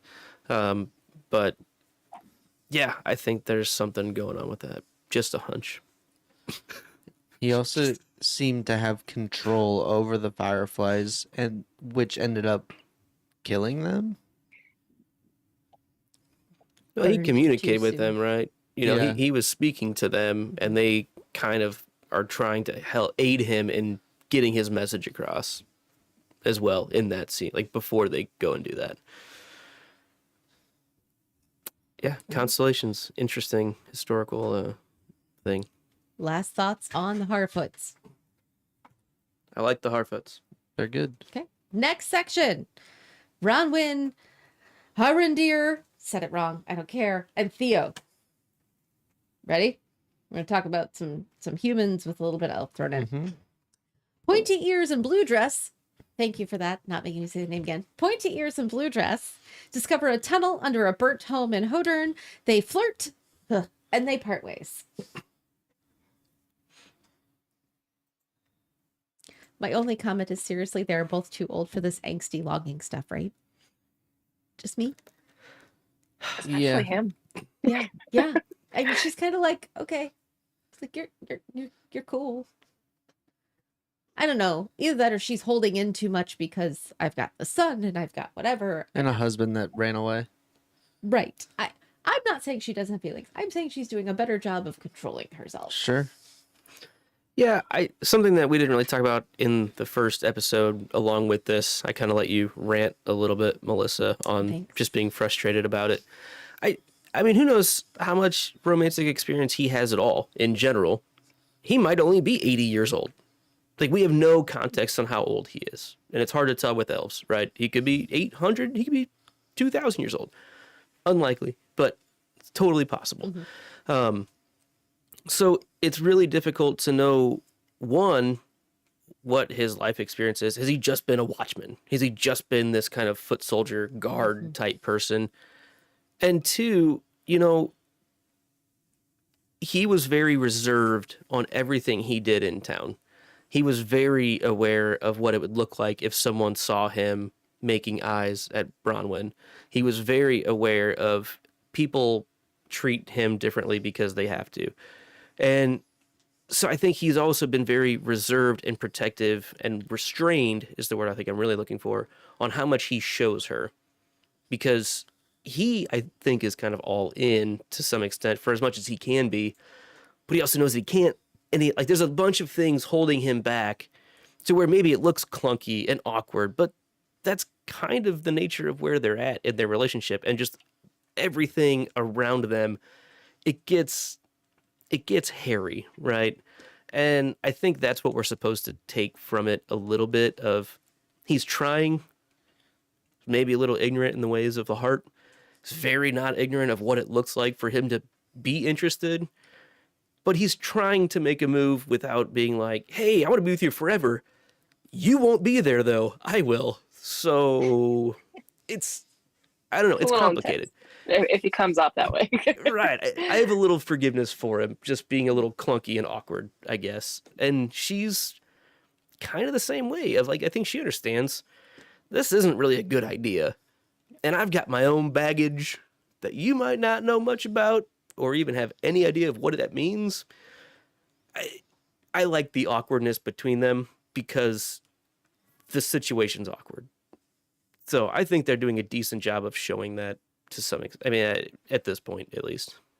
So what I'm hearing you say is, I need to be a little more open-minded, that it may not always end up with, like, this unreported elf and human thing. There could be deeper and more complicated things that happen. And that's the tea. Elf tea? Yeah. Okay. What about the hole? Just this tunnel. There's a hole in the middle of the floor. Yep. So he goes into the hole. A made hole, not like a sinkhole. It's a, It's a tunnel. yes. Take her away, Ern. I don't have much. I just want to know who put it there. I don't know why a hole would make a village burn. Ninja Turtles. Bailey, any thoughts on the tunneling procedures? Why are they there?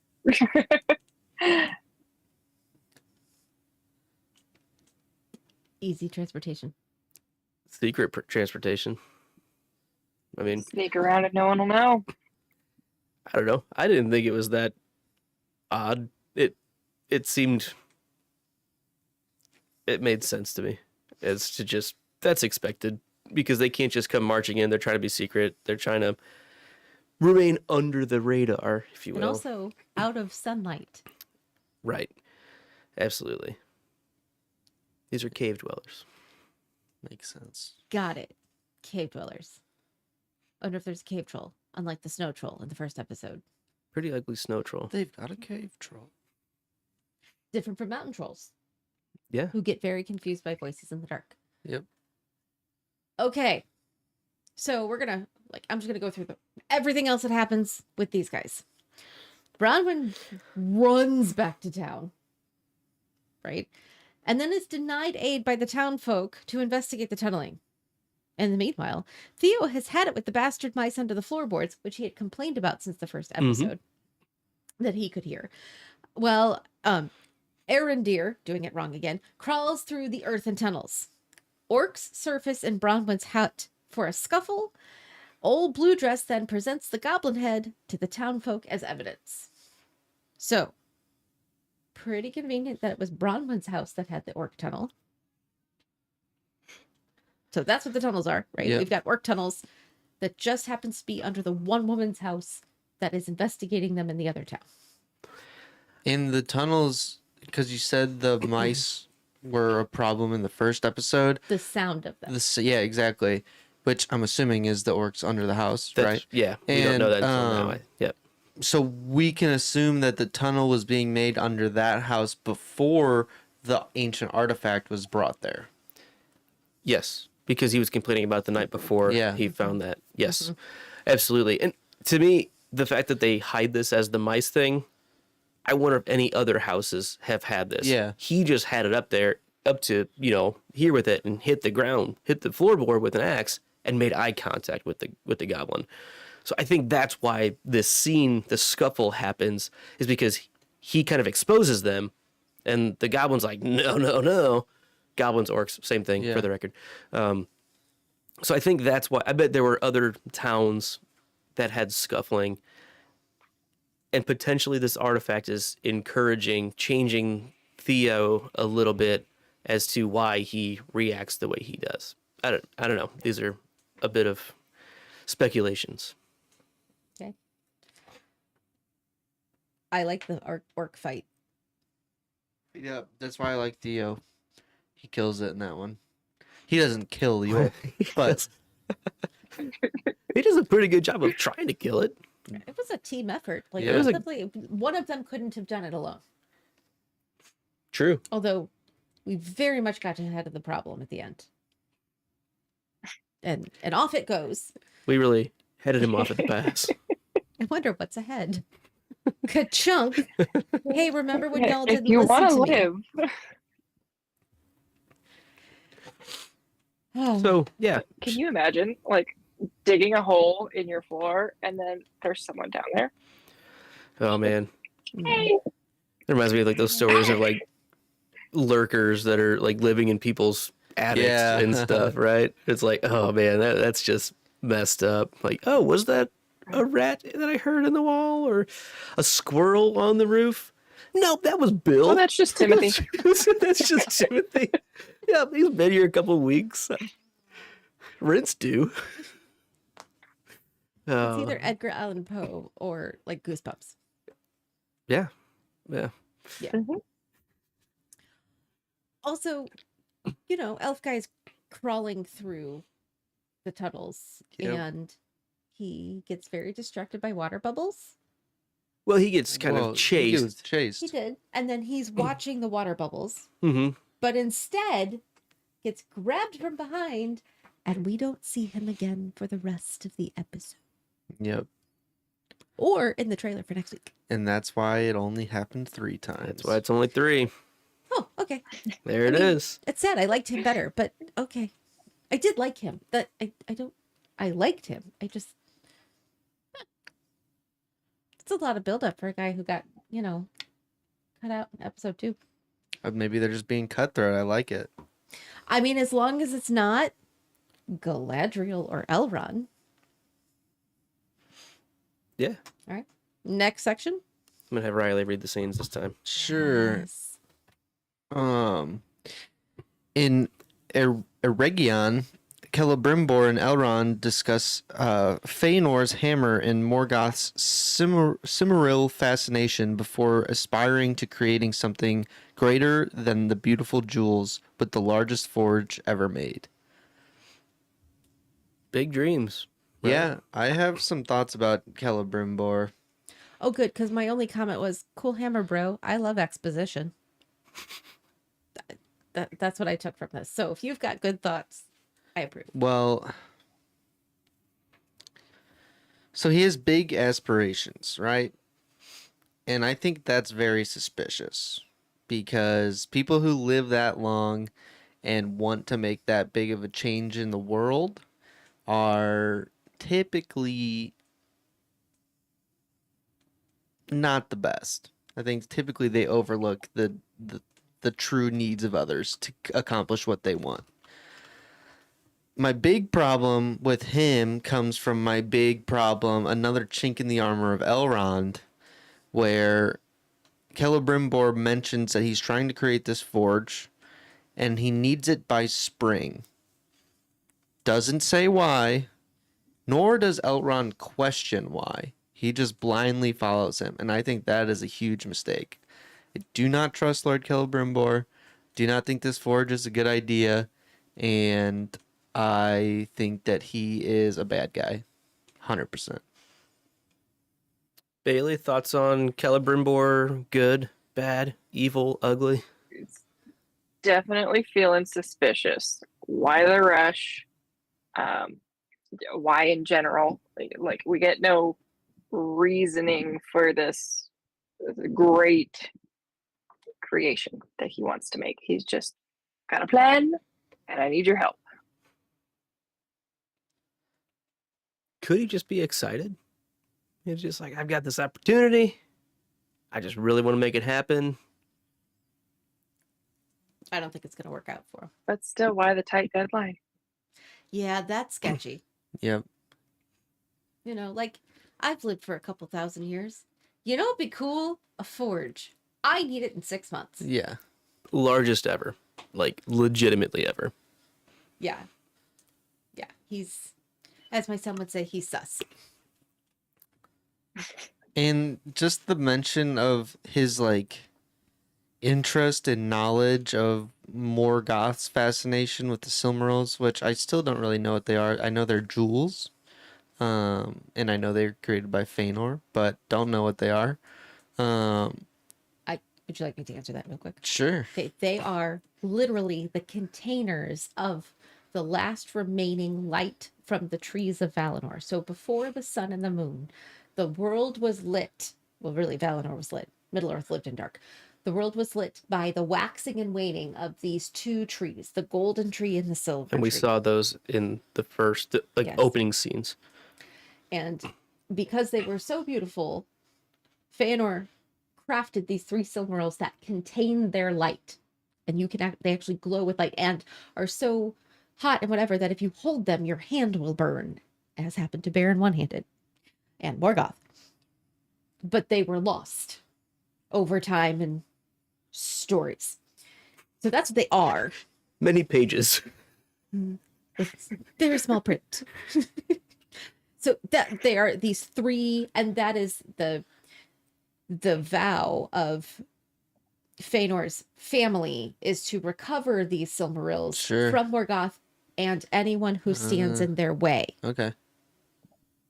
regardless of peaceful intent prior to their having of the Silmarils. So Sure. this happened. That's what they are. But yeah, I think he's very suspicious, and I don't like him. I don't think Elrond should either. I mean, he is the son of one of the sons of Fëanor, who did not make good life choices. So I am a big fan of the mistrust. I just get the feeling he's incredibly... It's a very Ollivander feel, which, yeah, he's kind of creepy. I think it's just a curiosity and a master at his craft wanting to push the envelope. That's the Ollivander is the closest thing I can think of right now.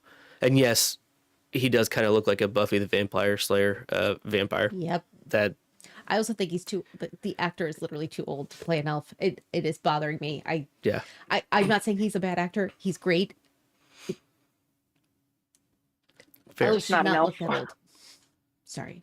Especially elves that are younger than Galadriel.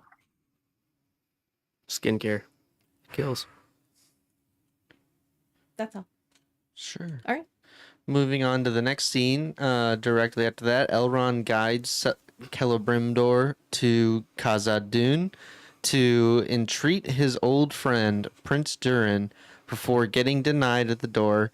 Elrond then invokes the right of Sigyn Tarag. I really like how, maybe not how Celebrimbor maybe manipulates Elrond, but how Elrond is like, you are the master of your craft.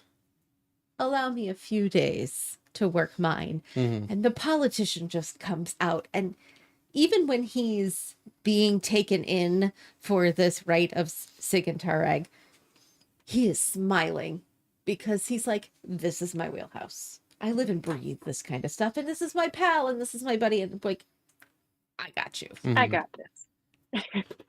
We're good. Give me 2 days. So I like, that was the first moment I was like, okay, I can buy into this Elrond. Sure. It took the second episode, but I can go down with it. I mean, this is really the first time we've seen him not being directly related to Galadriel's story to some extent, right? We had just like the kickoff of what he's doing now at the very end of the first episode, but And not being subservient, right, getting to be a leader in his own right. right, getting a chance to show his mettle.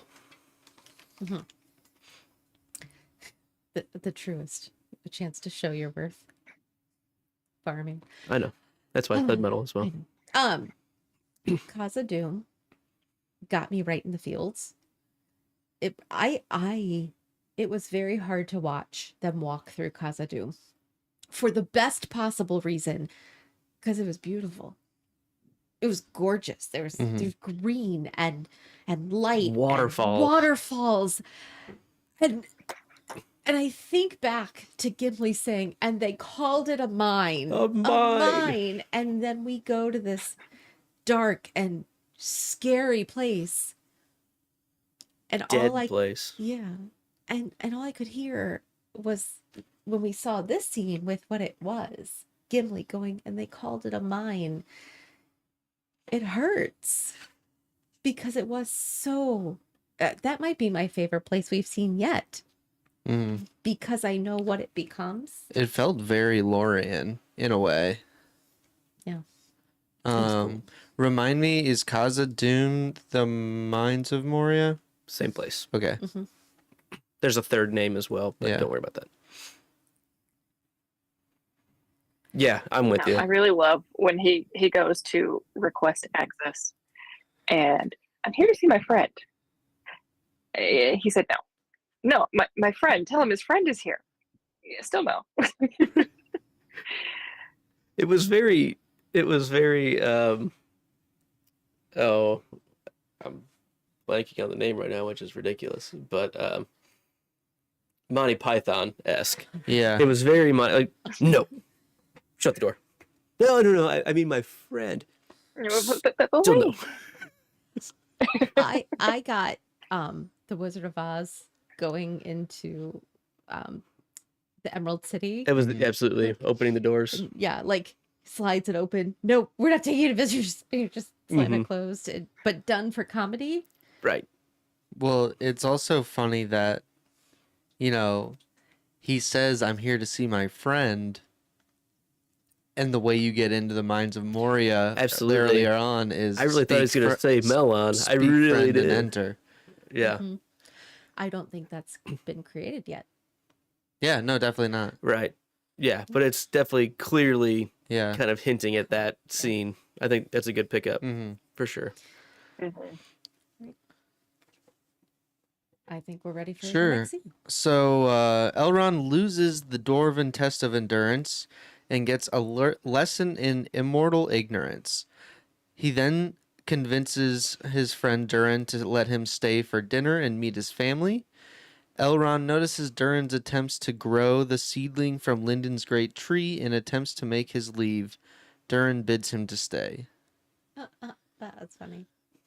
Durin's tree and leave. Sorry. Good play on words there. Thanks. I'm a little worried about the rocks. What a waste of good rock for just a game. I hope they use the pieces of rock later in construction.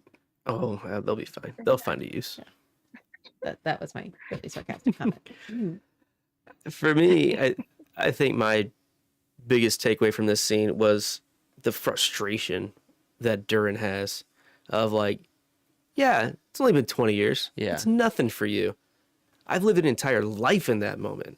I thought that got to that point beautifully. Like, why is he frustrated? Like, we're old friends. Like, and just showing another chink in Elrond's perfection armor of just like, yeah, elves can be a little mundane about their immortality because it's all they know, right? You can't necessarily blame them for their ignorance, but he shows true remorse and he really feels bad that, oh, this did affect somebody that I care about. I thought they did a really good job of balancing that relationship and showing the mortal side of that and how it affected his family. And then we meet his wife and she's delightful. But just, I loved that moment where he puts Elrond in his place and he goes, you can't show up here and call me friend after not being here for almost my entire life. You can't do that. I also think, I feel like that's a big theme in this episode in particular, the idea of, or in those two episodes, what does time mean to you?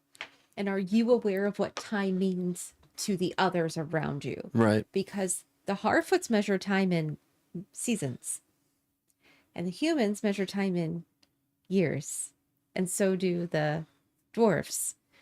But the elves measure in centuries. And Ages. Are you taking into account how your length of time impacts the short or long of the others around you? But because you so rarely mingle, you don't. I like that overall theme that I'm seeing. Yeah. Yeah, and it's been hinted at with what we've seen from the other interactions between the species so far, but this really explicitly was like, no, this is a problem. Like, to you it's nothing, but to me, that's my whole life. that you've missed. Yeah, that was a beautiful scene. Can we talk about Princess, is it Disa or Disa. Disa? She's amazing. Yeah. As AK in the chat says, a national treasure. Absolutely true. And A even, Kazad treasure. first of all, the fact that she's like calls out Durin's bullshit. Oh She's yeah. like, is this Elrond? Good friend Elrond, who we've heard about.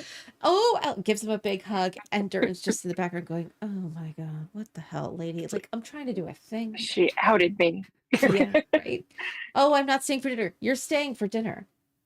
Oh, he's not staying for dinner. He's staying for dinner. She really calls out his pride. She calls out Durin's pride. We He's know like, who wears the pants. yeah. Yeah. And he's trying, like you said, he's trying to do a thing. He's trying to show a stern face to be like, I got to really let him know this affected me. 100% valid in that. Yeah, and he is, but she just like, let's get past that nonsense. Like, you can feel that way on your own time. Right now, we're having Elrond and decent time. So enjoy it or don't. Mm-hmm. I And love then it. Elrond tries to back out, and she's like, I said you're staying. I don't understand why no one's listening to me, because this is happening, and you're going to do this. So, and then I like when it was just her and Durin, that the idea of you're going to be king someday, and it's going to just the way she supports him when it is just, I don't know. I just loved her. Yeah, she's Yeah. great. We do see the tree again with the beauty of Khazad-dûm in this time period. The fact that they can get that tree to grow, and she even calls him out of like, yeah, you're in this little pissy mood about your friend not being there, but you have shown a lot of care and effort to give this one gift that he gave you all those years ago. She's like, you treat it like our third child. You care about that as often as you tend to our children. And it's like she gives all these hints that like Elrond's been ever present in their life emotionally, that it's not like they forgot about him and he just showed up on the door. Like, no, Durin's just doing this to let Elrond know. But she's letting him know that, no, you've been an ever-present part of our lives, even if you weren't here every single day. And 20 years, yeah, it's a long time, but it's not like forever, right? There are people literally 2 weeks ago that I hadn't seen in 25 years that I hung out with, and it was like no time. It was just so nice to see them because I cared about them 20 years ago, 25 years ago, and they invited. Did they have other things that happened in their lives that I wasn't a part of in those times? Yes, but so did I. And that's okay. Now, if my best friend did that, probably that would be a problem. And maybe it's more of that Durin thought they were closer, and for him it needed more contact. But 20 years is not time unending. Yeah. So I can kind of see You how can it's like it's recover only, from 20 years. yes. 50 might be pushing it, given the lifespan of dwarves, which is about 200, 250 years. I was going to say, it's much greater than humans. Right. But 20, it's pushing it. But yeah. A couple years earlier would have been great. Maybe show up to the wedding you were invited to. Like, I could see that being a point of contention. Okay. Yeah. Anything else about Khazad-dûm? Just go ahead, Riley. You got something? I have a thought that's gonna have to come up later. Okay. It's a Put a pin in it. episode ending one, I think. We'll put Got a pin in that. I had Right. just one brief Yep. side comment. I like how often the Valar are called out. She multiple times says Ole's beard, or, you know, multiple times they harken back to the Valar, which will open that door more as we go. But these are kind of, and they're even referred to throughout the Lord of the Rings, you know, whenever the Balrog fight, that's kind of mentioned in there. So Flame of Udun, they're names that are dropped. I'm liking that they're doing it more because this is set in the book for us, that all of that information is really laid out much earlier, like before the First Age type stuff. But I just like those little brief slides. Because that's what Tolkien would have done Absolutely. It feels without right. explaining it. And Aule is the one who created the dwarves. Like Yes. that's exactly who their actual god is. Like he created dwarves. So he is their maker. So yeah, I like it. All right. Who'd like to introduce us to Galadriel and Halbrand? Bailey, do you have the notes pulled up? Yeah, I do. Go for it. So, our opening scene of the episode, Adrift, Galadriel swims to near exhaustion. Later, she's pulled aboard shipwrecked remnants prior to a sea worm attack. She is shoved off and then rescued by Halbrand. That's a lot of swimming. Yep. She looks tired. So much swimming. And I'm trying to decide if, like, her swimming looked terrible because she was tired or she's a bad swimmer. But probably, I'm going to go with tired because she's been swimming a very long time. Like, I just got to keep going. Why would Just the keep swimming. Just keep swimming. but it's not. It's more like, yeah, right. Oh, there is no Dory in this ocean. Why were the Southlanders in the sea in the first place? Did I miss that? So what we kind of learn, we don't know specifically why they were in the sea. We know why they were adrift. Yes. They were attacked by that sea worm, Right. but we don't know if they were a fishing ship. We don't know if they were traveling somewhere. I don't think we get any information. We get a little bit. They talk about how their lands had been taken over, and I think that they were trying to escape from that. Their land had been, because we learned later that he was from the Southlands, and it Sure. had been attacked by orcs. So maybe And- they're just trying to migrate themselves. Yeah. Find a new home. Okay. Yeah. So it's, I wasn't thinking about that. They were trying future to state of share the Utopia. information and kept getting cut off. We don't need to give her our whole life story. They kept getting plotted away from giving too much information. Really, I could have used some more exposition. I just was making sure I didn't miss. In that scene, no. Okay. Later on, putting it in further context, I think it Like, you could can make sense. Put together things, but it still doesn't expressly say. So we jumped on a ship. right. Even when they're Right. yeah. Right. So there's a sea worm. Sea worm shipwrecked these guys. They did a thing. I like that the sea worm takes the boat. I think he just got stuck on him. You think? I think it just got stuck with on the his like, sails. I don't know. It felt very like big Pirates fan, right? But of the Caribbean, not the baseball team. I was gonna say. I know, it's okay. I like the Pirate of the Caribbean movies, and so you know, you watch a lot of ship fights. I like the idea of the monster having the ship coming out of the sea. That's an interesting twist on a similar story. Yeah. I liked that. Yeah, I mean they were very. We see a lot of. What's the word I'm looking for? Being careful about talking to elves here, Yeah. right? In this opening scene where she gets pulled on the ship. There's some people that are okay. Then they find out that she's an elf, and they're like, "You lied to us." She's like, "I didn't say anything. Like, I didn't say anything at this point. Like, just thanks for pulling me aboard. Can I have some water?" Like, it, but they're like, "You lied to us. I didn't say I wasn't an elf. Like, I just got pulled out of the water. Sorry we didn't just see the got knife here." ears, but like, what do you want from me?" Like, and then they shove her back in, which kind of saves her here, because then she's away from the ship, kind of when the sea worm comes back. But we see a lot more of just that, not that the difference of opinion of history from the southern men and elves, right? Feels very similar to what we saw in town with Arendir and the townsfolk.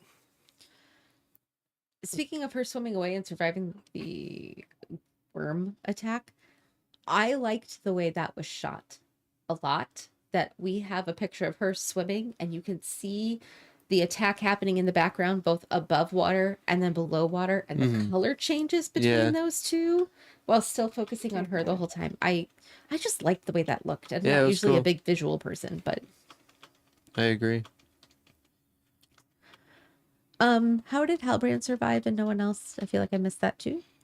He pushed himself like away from the main, like he like cut loose a side piece Got it. and let them take the brunt of it while he abandoned them, and she kind of calls him out for that later too. Okay. Save yourself.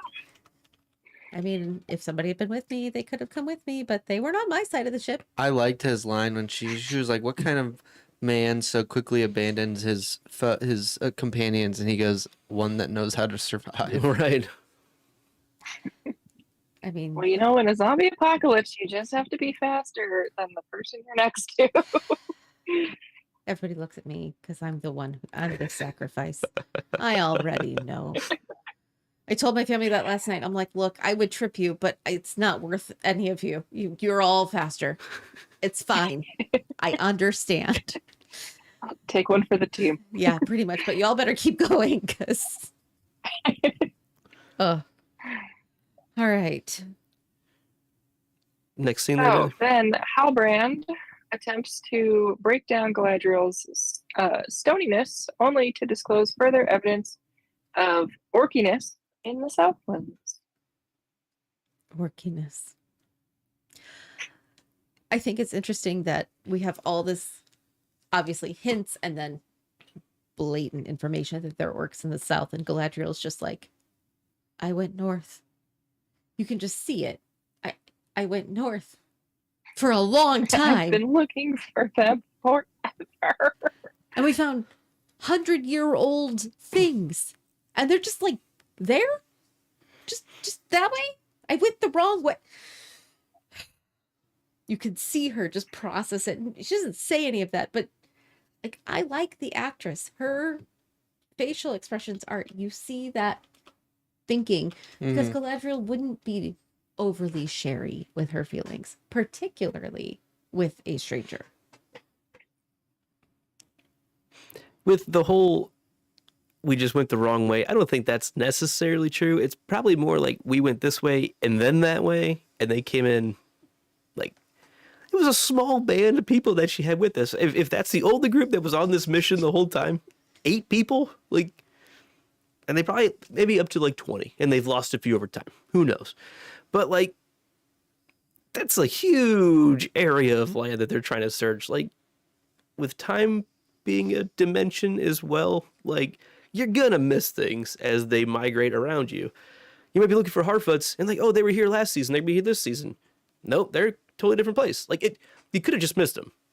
So, yeah, I feel like they probably touched on the Southlands at some point, and they were like, well, we've exhausted everything here. Let's go to the harder areas But to that go to. could have been the 200 years ago. That's what I'm saying. And Like, now and the they last just- 200 years, they've gone up here, and that's been plenty of time for the orcs to come in the other area now. It's a small band that they the had orcs with could have them. been following their trail the entire time. And They're it's like, just- well, they've been here, so we'll go here now. Safest place. When you're being They're not hunted, coming back. follow the hunter. Just stay behind them. That's good in like hide and seek. And Yeah. yeah. Yeah. Great point, Bailey. I had a favorite line in this section that I felt very much showed that the writers had I'm not going to say super deep, I'm not going to assume, but a fairly deep understanding of the background that they're pulling from. Because as they're arguing, and Galadriel starts yelling at him, which I like, he says, she says, I have pursued this foe since before the first sunrise bloodied the sky. What I like about that is that the sun is not the best thing in Middle Earth. You And kind of referenced that already Yes. in our episode, yeah. right, that the light of the trees of Valinor was the greatest light that has ever existed. And so now the sun is a very poor backup plan. And this is one thing I like about the mythology here is most creation stories, the sun is the end all be all. And here it's the consolation prize. And I like that it's subtly hinted at here in the idea of it bloodied the sky.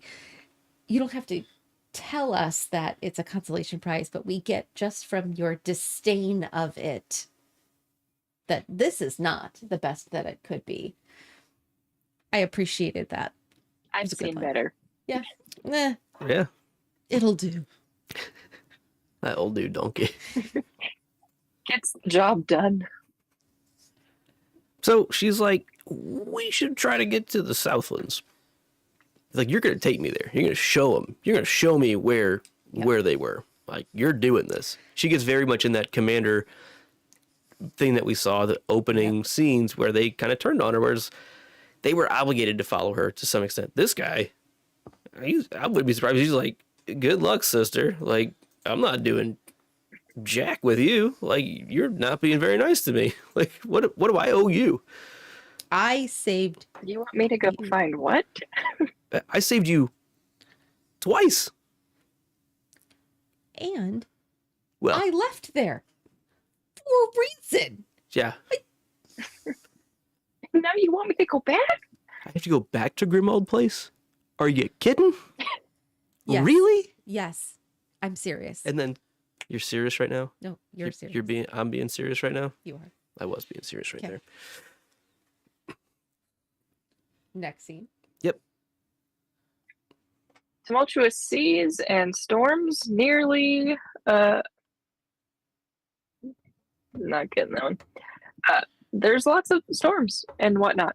Halbrand dives under after and is pulled under Galadriel. Yeah, not sure what typo happened there. I don't remember what I was I saying. think you missed a word. Yeah, Nearly. Maybe I think like it's- sink. I think it's after supposed to be they do. sink. Yeah. Sinks the skiff. Could be. You know what? When I'll They allow hit some a rough mistake. waters. I was drinking beers while I got to this point. Bound to be rough waters. So yeah, he saves her again here. Right? It gets wild. She's like, hold on to me. She's like tying herself to the thing as if like that's gonna be the safest thing, and then She it gets rips struck off. by lightning. Right. And then it gets the whole mast piece gets ripped off, and she's sinking, and she's tied to it, and he decides to go get her. So I'm She's glad that pretty they're. damselly this episode. Yeah. I mean, I'm glad they're bonded enough that he actually cares enough to save her, but I wasn't worried. Yeah. You have evidence. Pretty solid evidence that she's probably not gonna die here.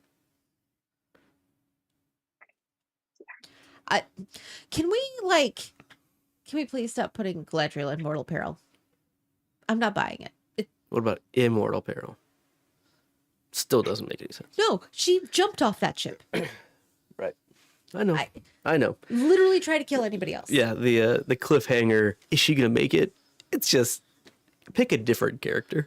Like, Anyone, even Elrond at this point, let's put him in some sort of like just a little bit, even whatever. he gets a paper cut.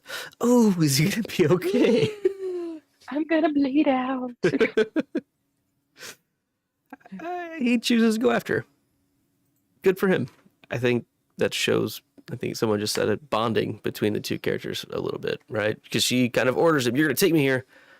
And I was like, why would he do that? It seems like he's kind of buying in that maybe she's got something worth following somehow.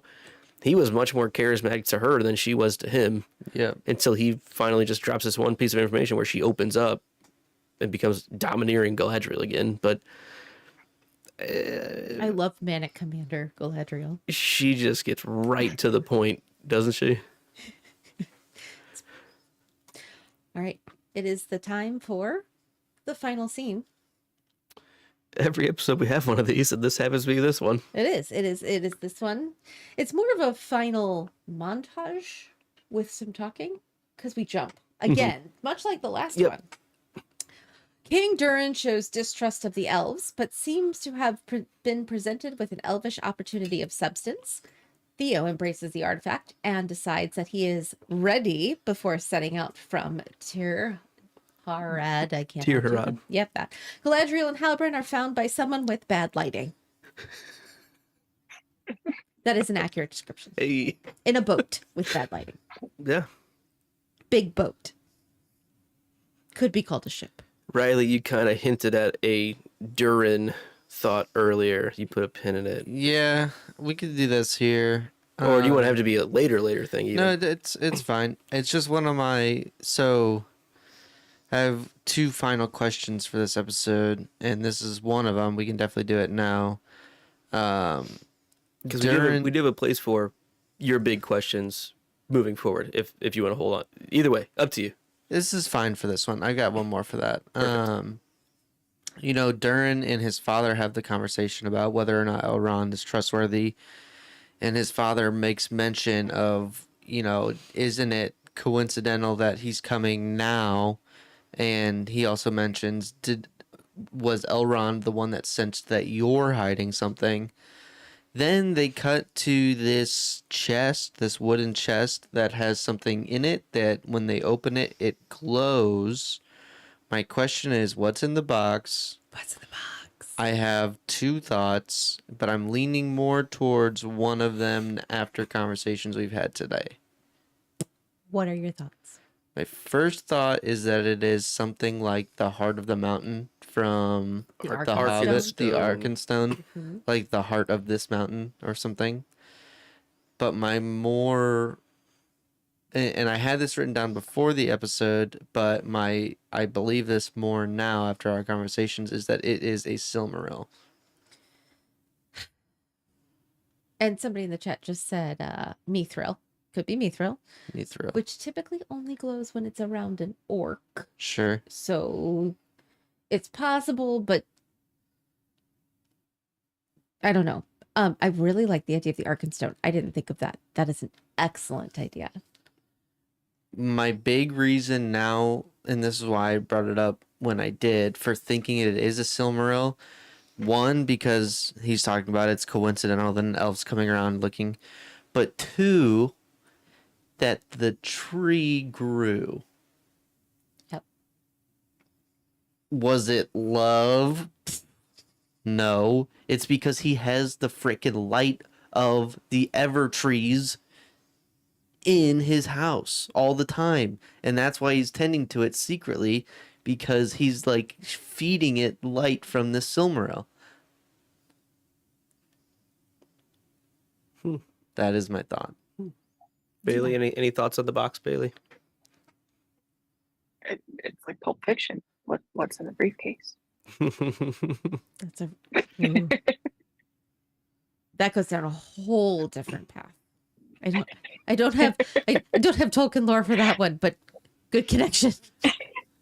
What about Feanor's hammer? No, I like the idea of the Silmaril, and that's what's been helping the tree. I think that's good connection. I didn't make it. Could it be Feanor's hammer? We saw it shimmering earlier. It was something that Elrond and Celebrimbor were talking about. I got the impression the dwarves have had this thing longer than, hey, we just happened to snag this hammer a week ago. Yeah. I felt like the door could have been open to this was something that Elrond brought as part of this negotiation to get them to help. Oh. I'm not set in stone. I just thought the door is potential there. I'm not against any of the other options. I just thought it was something that we saw as a bit of a Chekhov's gun earlier in the episode. Why would they show it then if they weren't going to try to entice the smiths of the dwarves to come and help them with this project? I'm just using context in the episode only. So I feel like the hammer was there to introduce the Silmarils and to give a connection to that and the fact that they're lost. And I the only thing agree. we have left is the hammer. And Celebrimbor is his grandson, who then goes on to make other things that shall not be named, but he does make things. So it makes sense he has a hammer. But we mentioned the Silmarils. Right before we open the box, we talk about, does he know you're hiding something? Yeah. Which means they're hiding something. I might have just missed that one line. Yeah. That's probably what it was. I just Yes. missed that one line. So I am team Silmaril, which again breaks a bit of what we read, except not except- specifically. the three Silmarils at the end of the first age. One was lost in an ocean. One was lost, and I'm a little sketchy. It's in the earth, probably under a volcano, but that was before the world was broken and Morgoth was sent through literally a rip in the universe and sent out. That's how Morgoth got. So it was Into the it was void. in the earth, which meant when the earth got remade, it's very possible that the Silmaril under the earth got shifted just a little bit. And then the last one, Elrond's dad is currently carrying it across the sky like a star, like forever, which is a whole nother thing. But Also, there is one that is technically available also in the ground. another context clue because of that. Why was Durin interested in the mining excavations early on when he met his wife? Was it really just because he wanted to go check him? Well, he was well above his station. Right. Like, what are you So doing down he here? must have had some reason initially to go check down there and then continue to go check it. You know, maybe he just fell in love, or maybe that's a cover for him knowing about something that was found there. I am teams, because who else would find someone on the earth besides the dwarves? Yeah. I am team Silmaril. I will be fine if it's not, Yeah. but that is my current best Sure. knowledge. I think that's what the evidence Yep. is leading us to. It could be a great, what's the word I'm looking for? Red herring. That's what I'm hoping for, to be honest. Arkenstone. That's more interesting That's a story-wise. good idea, because I don't know if the Arkenstone I think was that's officially found later. I But thought I- it was found in the other mountain. It was Yeah, found by a it's- Durin. I don't know if it was found in the Lonely Mountain or not. Yeah, but it that's just yeah. belonged to Durin. So Durin's folk. Can we talk about Theo, yes, who is really kind of digging this artifact, kind of mace thing that he's got? Yeah, that's. Did you hear the vocal change when he said "I'm ready"? Oh yeah. Really? There's a voice thing that happens. I would say check it out again. Did you notice that at all, Bailey? When Bronwyn No. says, "Are you ready?" It like doubles down on a octave lower matching, almost like an evil presence. It's there. Possession. That's what it looks like to me. okay. Last thoughts about this final scene. Bad lighting on that guy on the boat. True. On purpose, obviously. Okay. Episode title accuracy. Episode title was Adrift. Does it apply to Fits everybody for else? Galadriel. It does. Does it fit anyone else? The friendship between Elrond and Durin is kind of adrift, or has been. That's good. I like that. Nori and the stranger. I don't know if I get that one as much, but that's okay. Yeah. I think Considering how long the ocean scenes were, I think it's fair that yeah. I might have 10-second skip through those a lot the second time through. Yeah. It's fine. I don't know if it applies to much else than Galadriel in this. I mean, there were things like Durin and Elrond a little bit. Maybe the stranger himself is adrift. Maybe he's out of sorts. He's a little higgledy-piggledy, right? We hear her say that. So I'd say that's the only thing in that storyline that you could look at to some extent. Okay. I don't know. All right. Episode description. Let's accuracy. So again, Galadriel finds a new ally. Elrond faces a cold reception from an old friend. Nori endeavors to help a stranger. Arendir searches for answers while Bronwyn warns her people of a threat. pretty right on the nose for everything. Check. Great. Yep. All right. So we are coming towards the end of our episode. We finished the 2. So we're gonna stop for a spot of second breakfast. So for each of you, let's talk about what was your favorite or least favorite thing from either episode. Bailey, I'm gonna start with you. Warrior Galadriel. I love her so much. It's just good to see like a badass female character as one of the leads and someone that we're so familiar with, and to get to see a different side of her and who she's been in her very long life.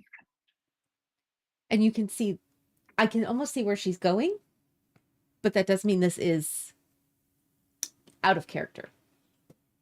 All right, Riley. I would say my favorite thing, it's still kind of up for debate whether or not this is what is actually, but I really like the Harfoots, especially in the context of being the ancestors to the hobbits. I love the way that they live their lives, and like it's very cool to see the development of the halfling over time. And I personally like the Harfoots lifestyle and their choices as being small people and like staying out of the problems rather than the sedentary lifestyle of the hobbits.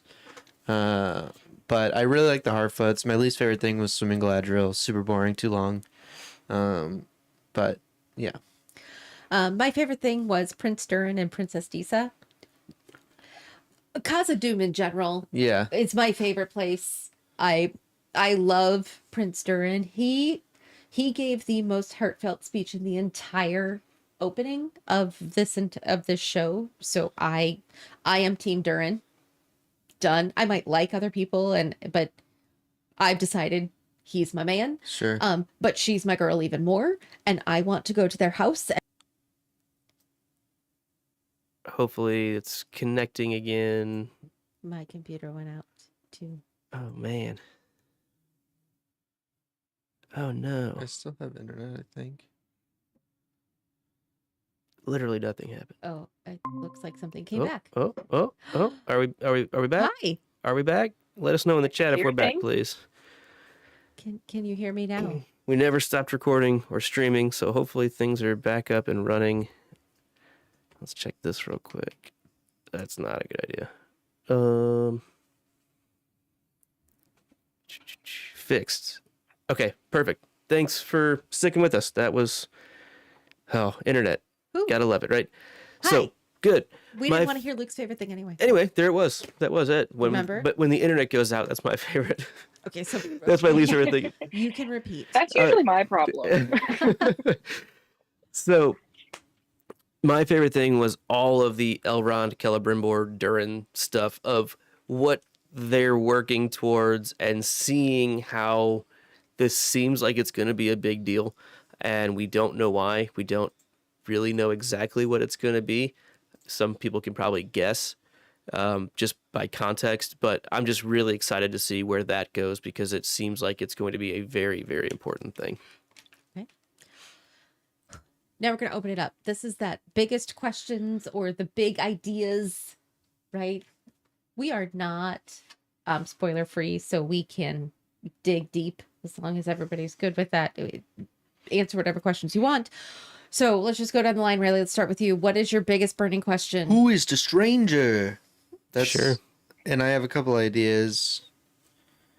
My first idea I was really on board with, but then later in this episode I kind of changed my mind. I obviously think it's a wizard or sorcerer of some point. He's got magic, so he's got to be some kind of wizard. I thought for real that it was actually Sauron for a while, until the fireflies came up. And then when the fireflies came up, I actually think that it's Radagast. Radagast the Brown, because he can speak with the animals. But safe answer, for sure, one of the wizards, like Gandalf. 100%. Bailey, any ideas? On who the stranger is? Sure. I don't know if it's someone we know or not. I think that would be a really interesting concept if it is someone that we've met before. But I have no guesses. Okay. Luke? There are a lot of potential things. Several of them very much depend on very much going away from the timeline that we've been given. That's the biggest jump for some of it. Obviously, there's a lot of visual cues that maybe this is Gandalf, right? We see a lot of Gandalf-y things. We see him get frustrated because he's being misunderstood. We see Gandalf do that. We see him dealing with the fireflies. We see Gandalf doing that when he's stuck on the top of Isengard. We see him do all these magic things. Timeline doesn't make sense for Gandalf. He shouldn't be here this early. You don't think so? Well, it depends on when we are. It's hard to say exactly when we're where we are. There's a few places that you can jump it to, but I think it's a bit of a red herring. There's a lot of visual cues that he seems like the most obvious choice to me, which is where I don't think it's going to be him. I think Sauron's on the table. It could be something even bigger. Tom Bombadil I've seen thrown about, which I'm all for Tom Bombadil finally making in the story, in the movies. I mean, or the shows in general. I'm all for that. I don't know. I don't know if we know this person exactly. It could be a blue wizard. It could be Saruman. You know, any of the wizards are open, timeline somewhat dependent on that. It could be a manifestation of a Valar for some reason. The show can kind of do whatever they want. Which So that's what the wizards are. Well, of the Maya. they are sent from there. But they Yeah, are a Maya, just like Right. Sauron is. right. That one tier down. Yes. And if it's Gandalf being found by a Harfoot, like that's a helpful hint, because we know Gandalf has always had an affinity for, and there's not really a time when Gandalf wasn't somebody they knew. Mhm. And Saruman was the first wizard to arrive. Right. That's He's the canon. oldest, and He is the oldest, followed by Mithrandir / Gandalf, followed by Ragnast, followed by the Blue Wizards. We haven't heard any else coming, so it could be Saruman. I feel very Ragnast about him because of the fireflies and just his carefulness, but also awkwardness. Mm-hmm. And I don't think Saruman and Gandalf are awkward. So I don't get the feel of them from the way he carries his body. Yeah. It could be Sauron, except so Sauron does come back in this time, but he comes back in the guise of he puts on a pretty face, they say. he can shapeshift Yes. to some extent. And he puts on like a nice face and kind of makes nice with people. And this is not a nice shape face. Not, I don't mean that like judgy, but this is not something that I would consider like somebody coming purposely trying to look good to make nice with men or elves or whatever. So I feel very brown wizard-ish. Yeah, I think Gandalf's what they're leading you I know. most. I So know. it might just be that. We'll It see. could be Gandalf, which is fine. It's fine. Bailey, any big questions that did not get answered yet?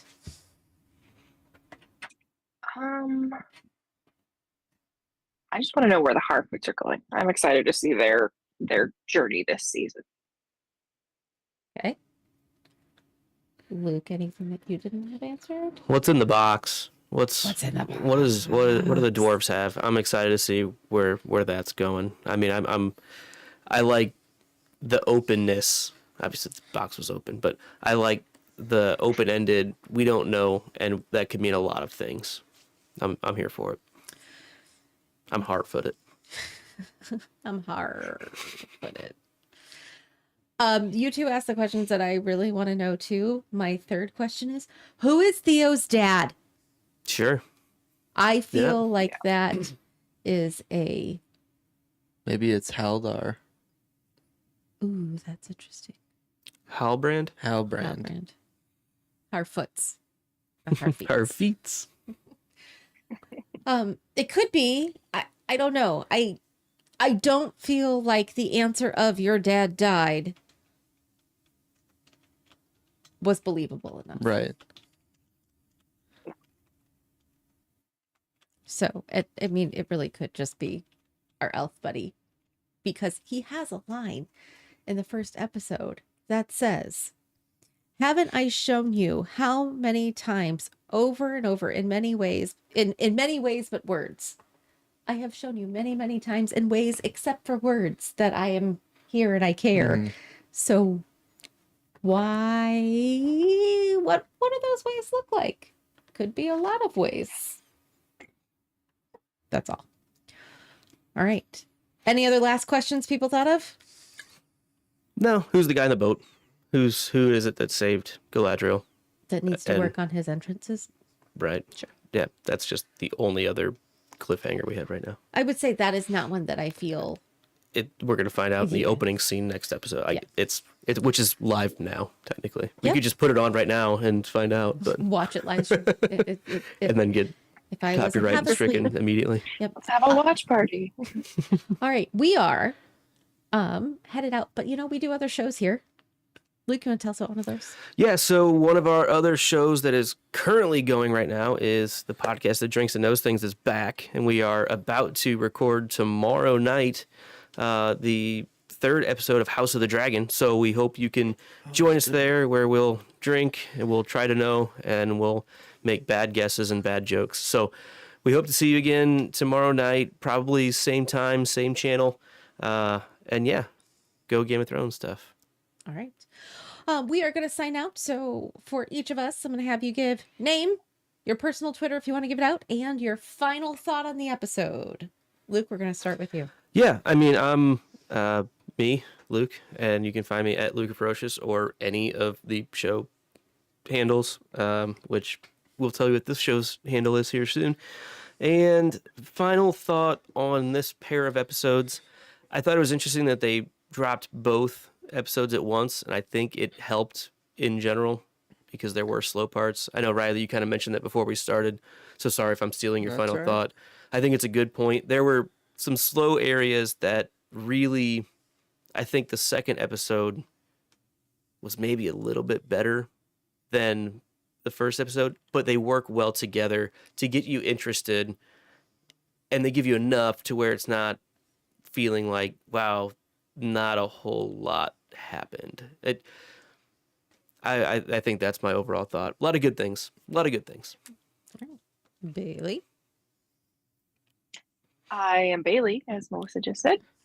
You can find me on Twitter at RiddleWrites. And final thought, I am looking forward to watching the next episode here shortly after we get off this wonderful video. And I really want to know who the guy on the boat is. So I hope we'll find that out. Riley. Yeah, so I'm Riley. Happy to be back on one of these lovely podcasts with everybody. If you're interested in getting in touch with me, you can find me on Twitter and Instagram at HoagieOnRye. My final thoughts are I'm just really excited to have more Lord of the Rings in my life. I have read the Lord of the Rings books and The Hobbit, but I haven't delved too far deep into anything past that. You did the Children of Huron as well? Is that Yeah, the only other one? that was a long time ago. I couldn't tell you one thing about it. Character named Huron in it. Yeah, There 100%. you go. Yeah. But I grew up as the Lord of the Rings being like my first, not favorite movie, but my first true love movie. So a lot of my life has been, and the things that I'm interested in has been revolved around it. So I'm just really excited to have more, and especially stuff that is old to some, but still new to us all in some way. So, and I'm excited that there's going to be people along the journey with us. So. And I'm Melissa. I am at mcrowley522, which is really more of my school Twitter handle. You can also find me at basically all of the other podcast shows too. Hey, guess what? You can also find us at Campfire Nights, which is the band that Hey, these boys have that's true. started along with the other brothers and my Band. husband. So Unsolicited advertisement. I know, right? Can somebody tell my husband, because I want bonus points. Okay. My He's watching. He's watching this. Okay, Benji, that's your job. Hey, Bob. So my final thought is I have been a Lord of the Rings fan, probably not as long as I should have been, because my father has been trying to get me to read this book since I was probably in 5th or 6th grade.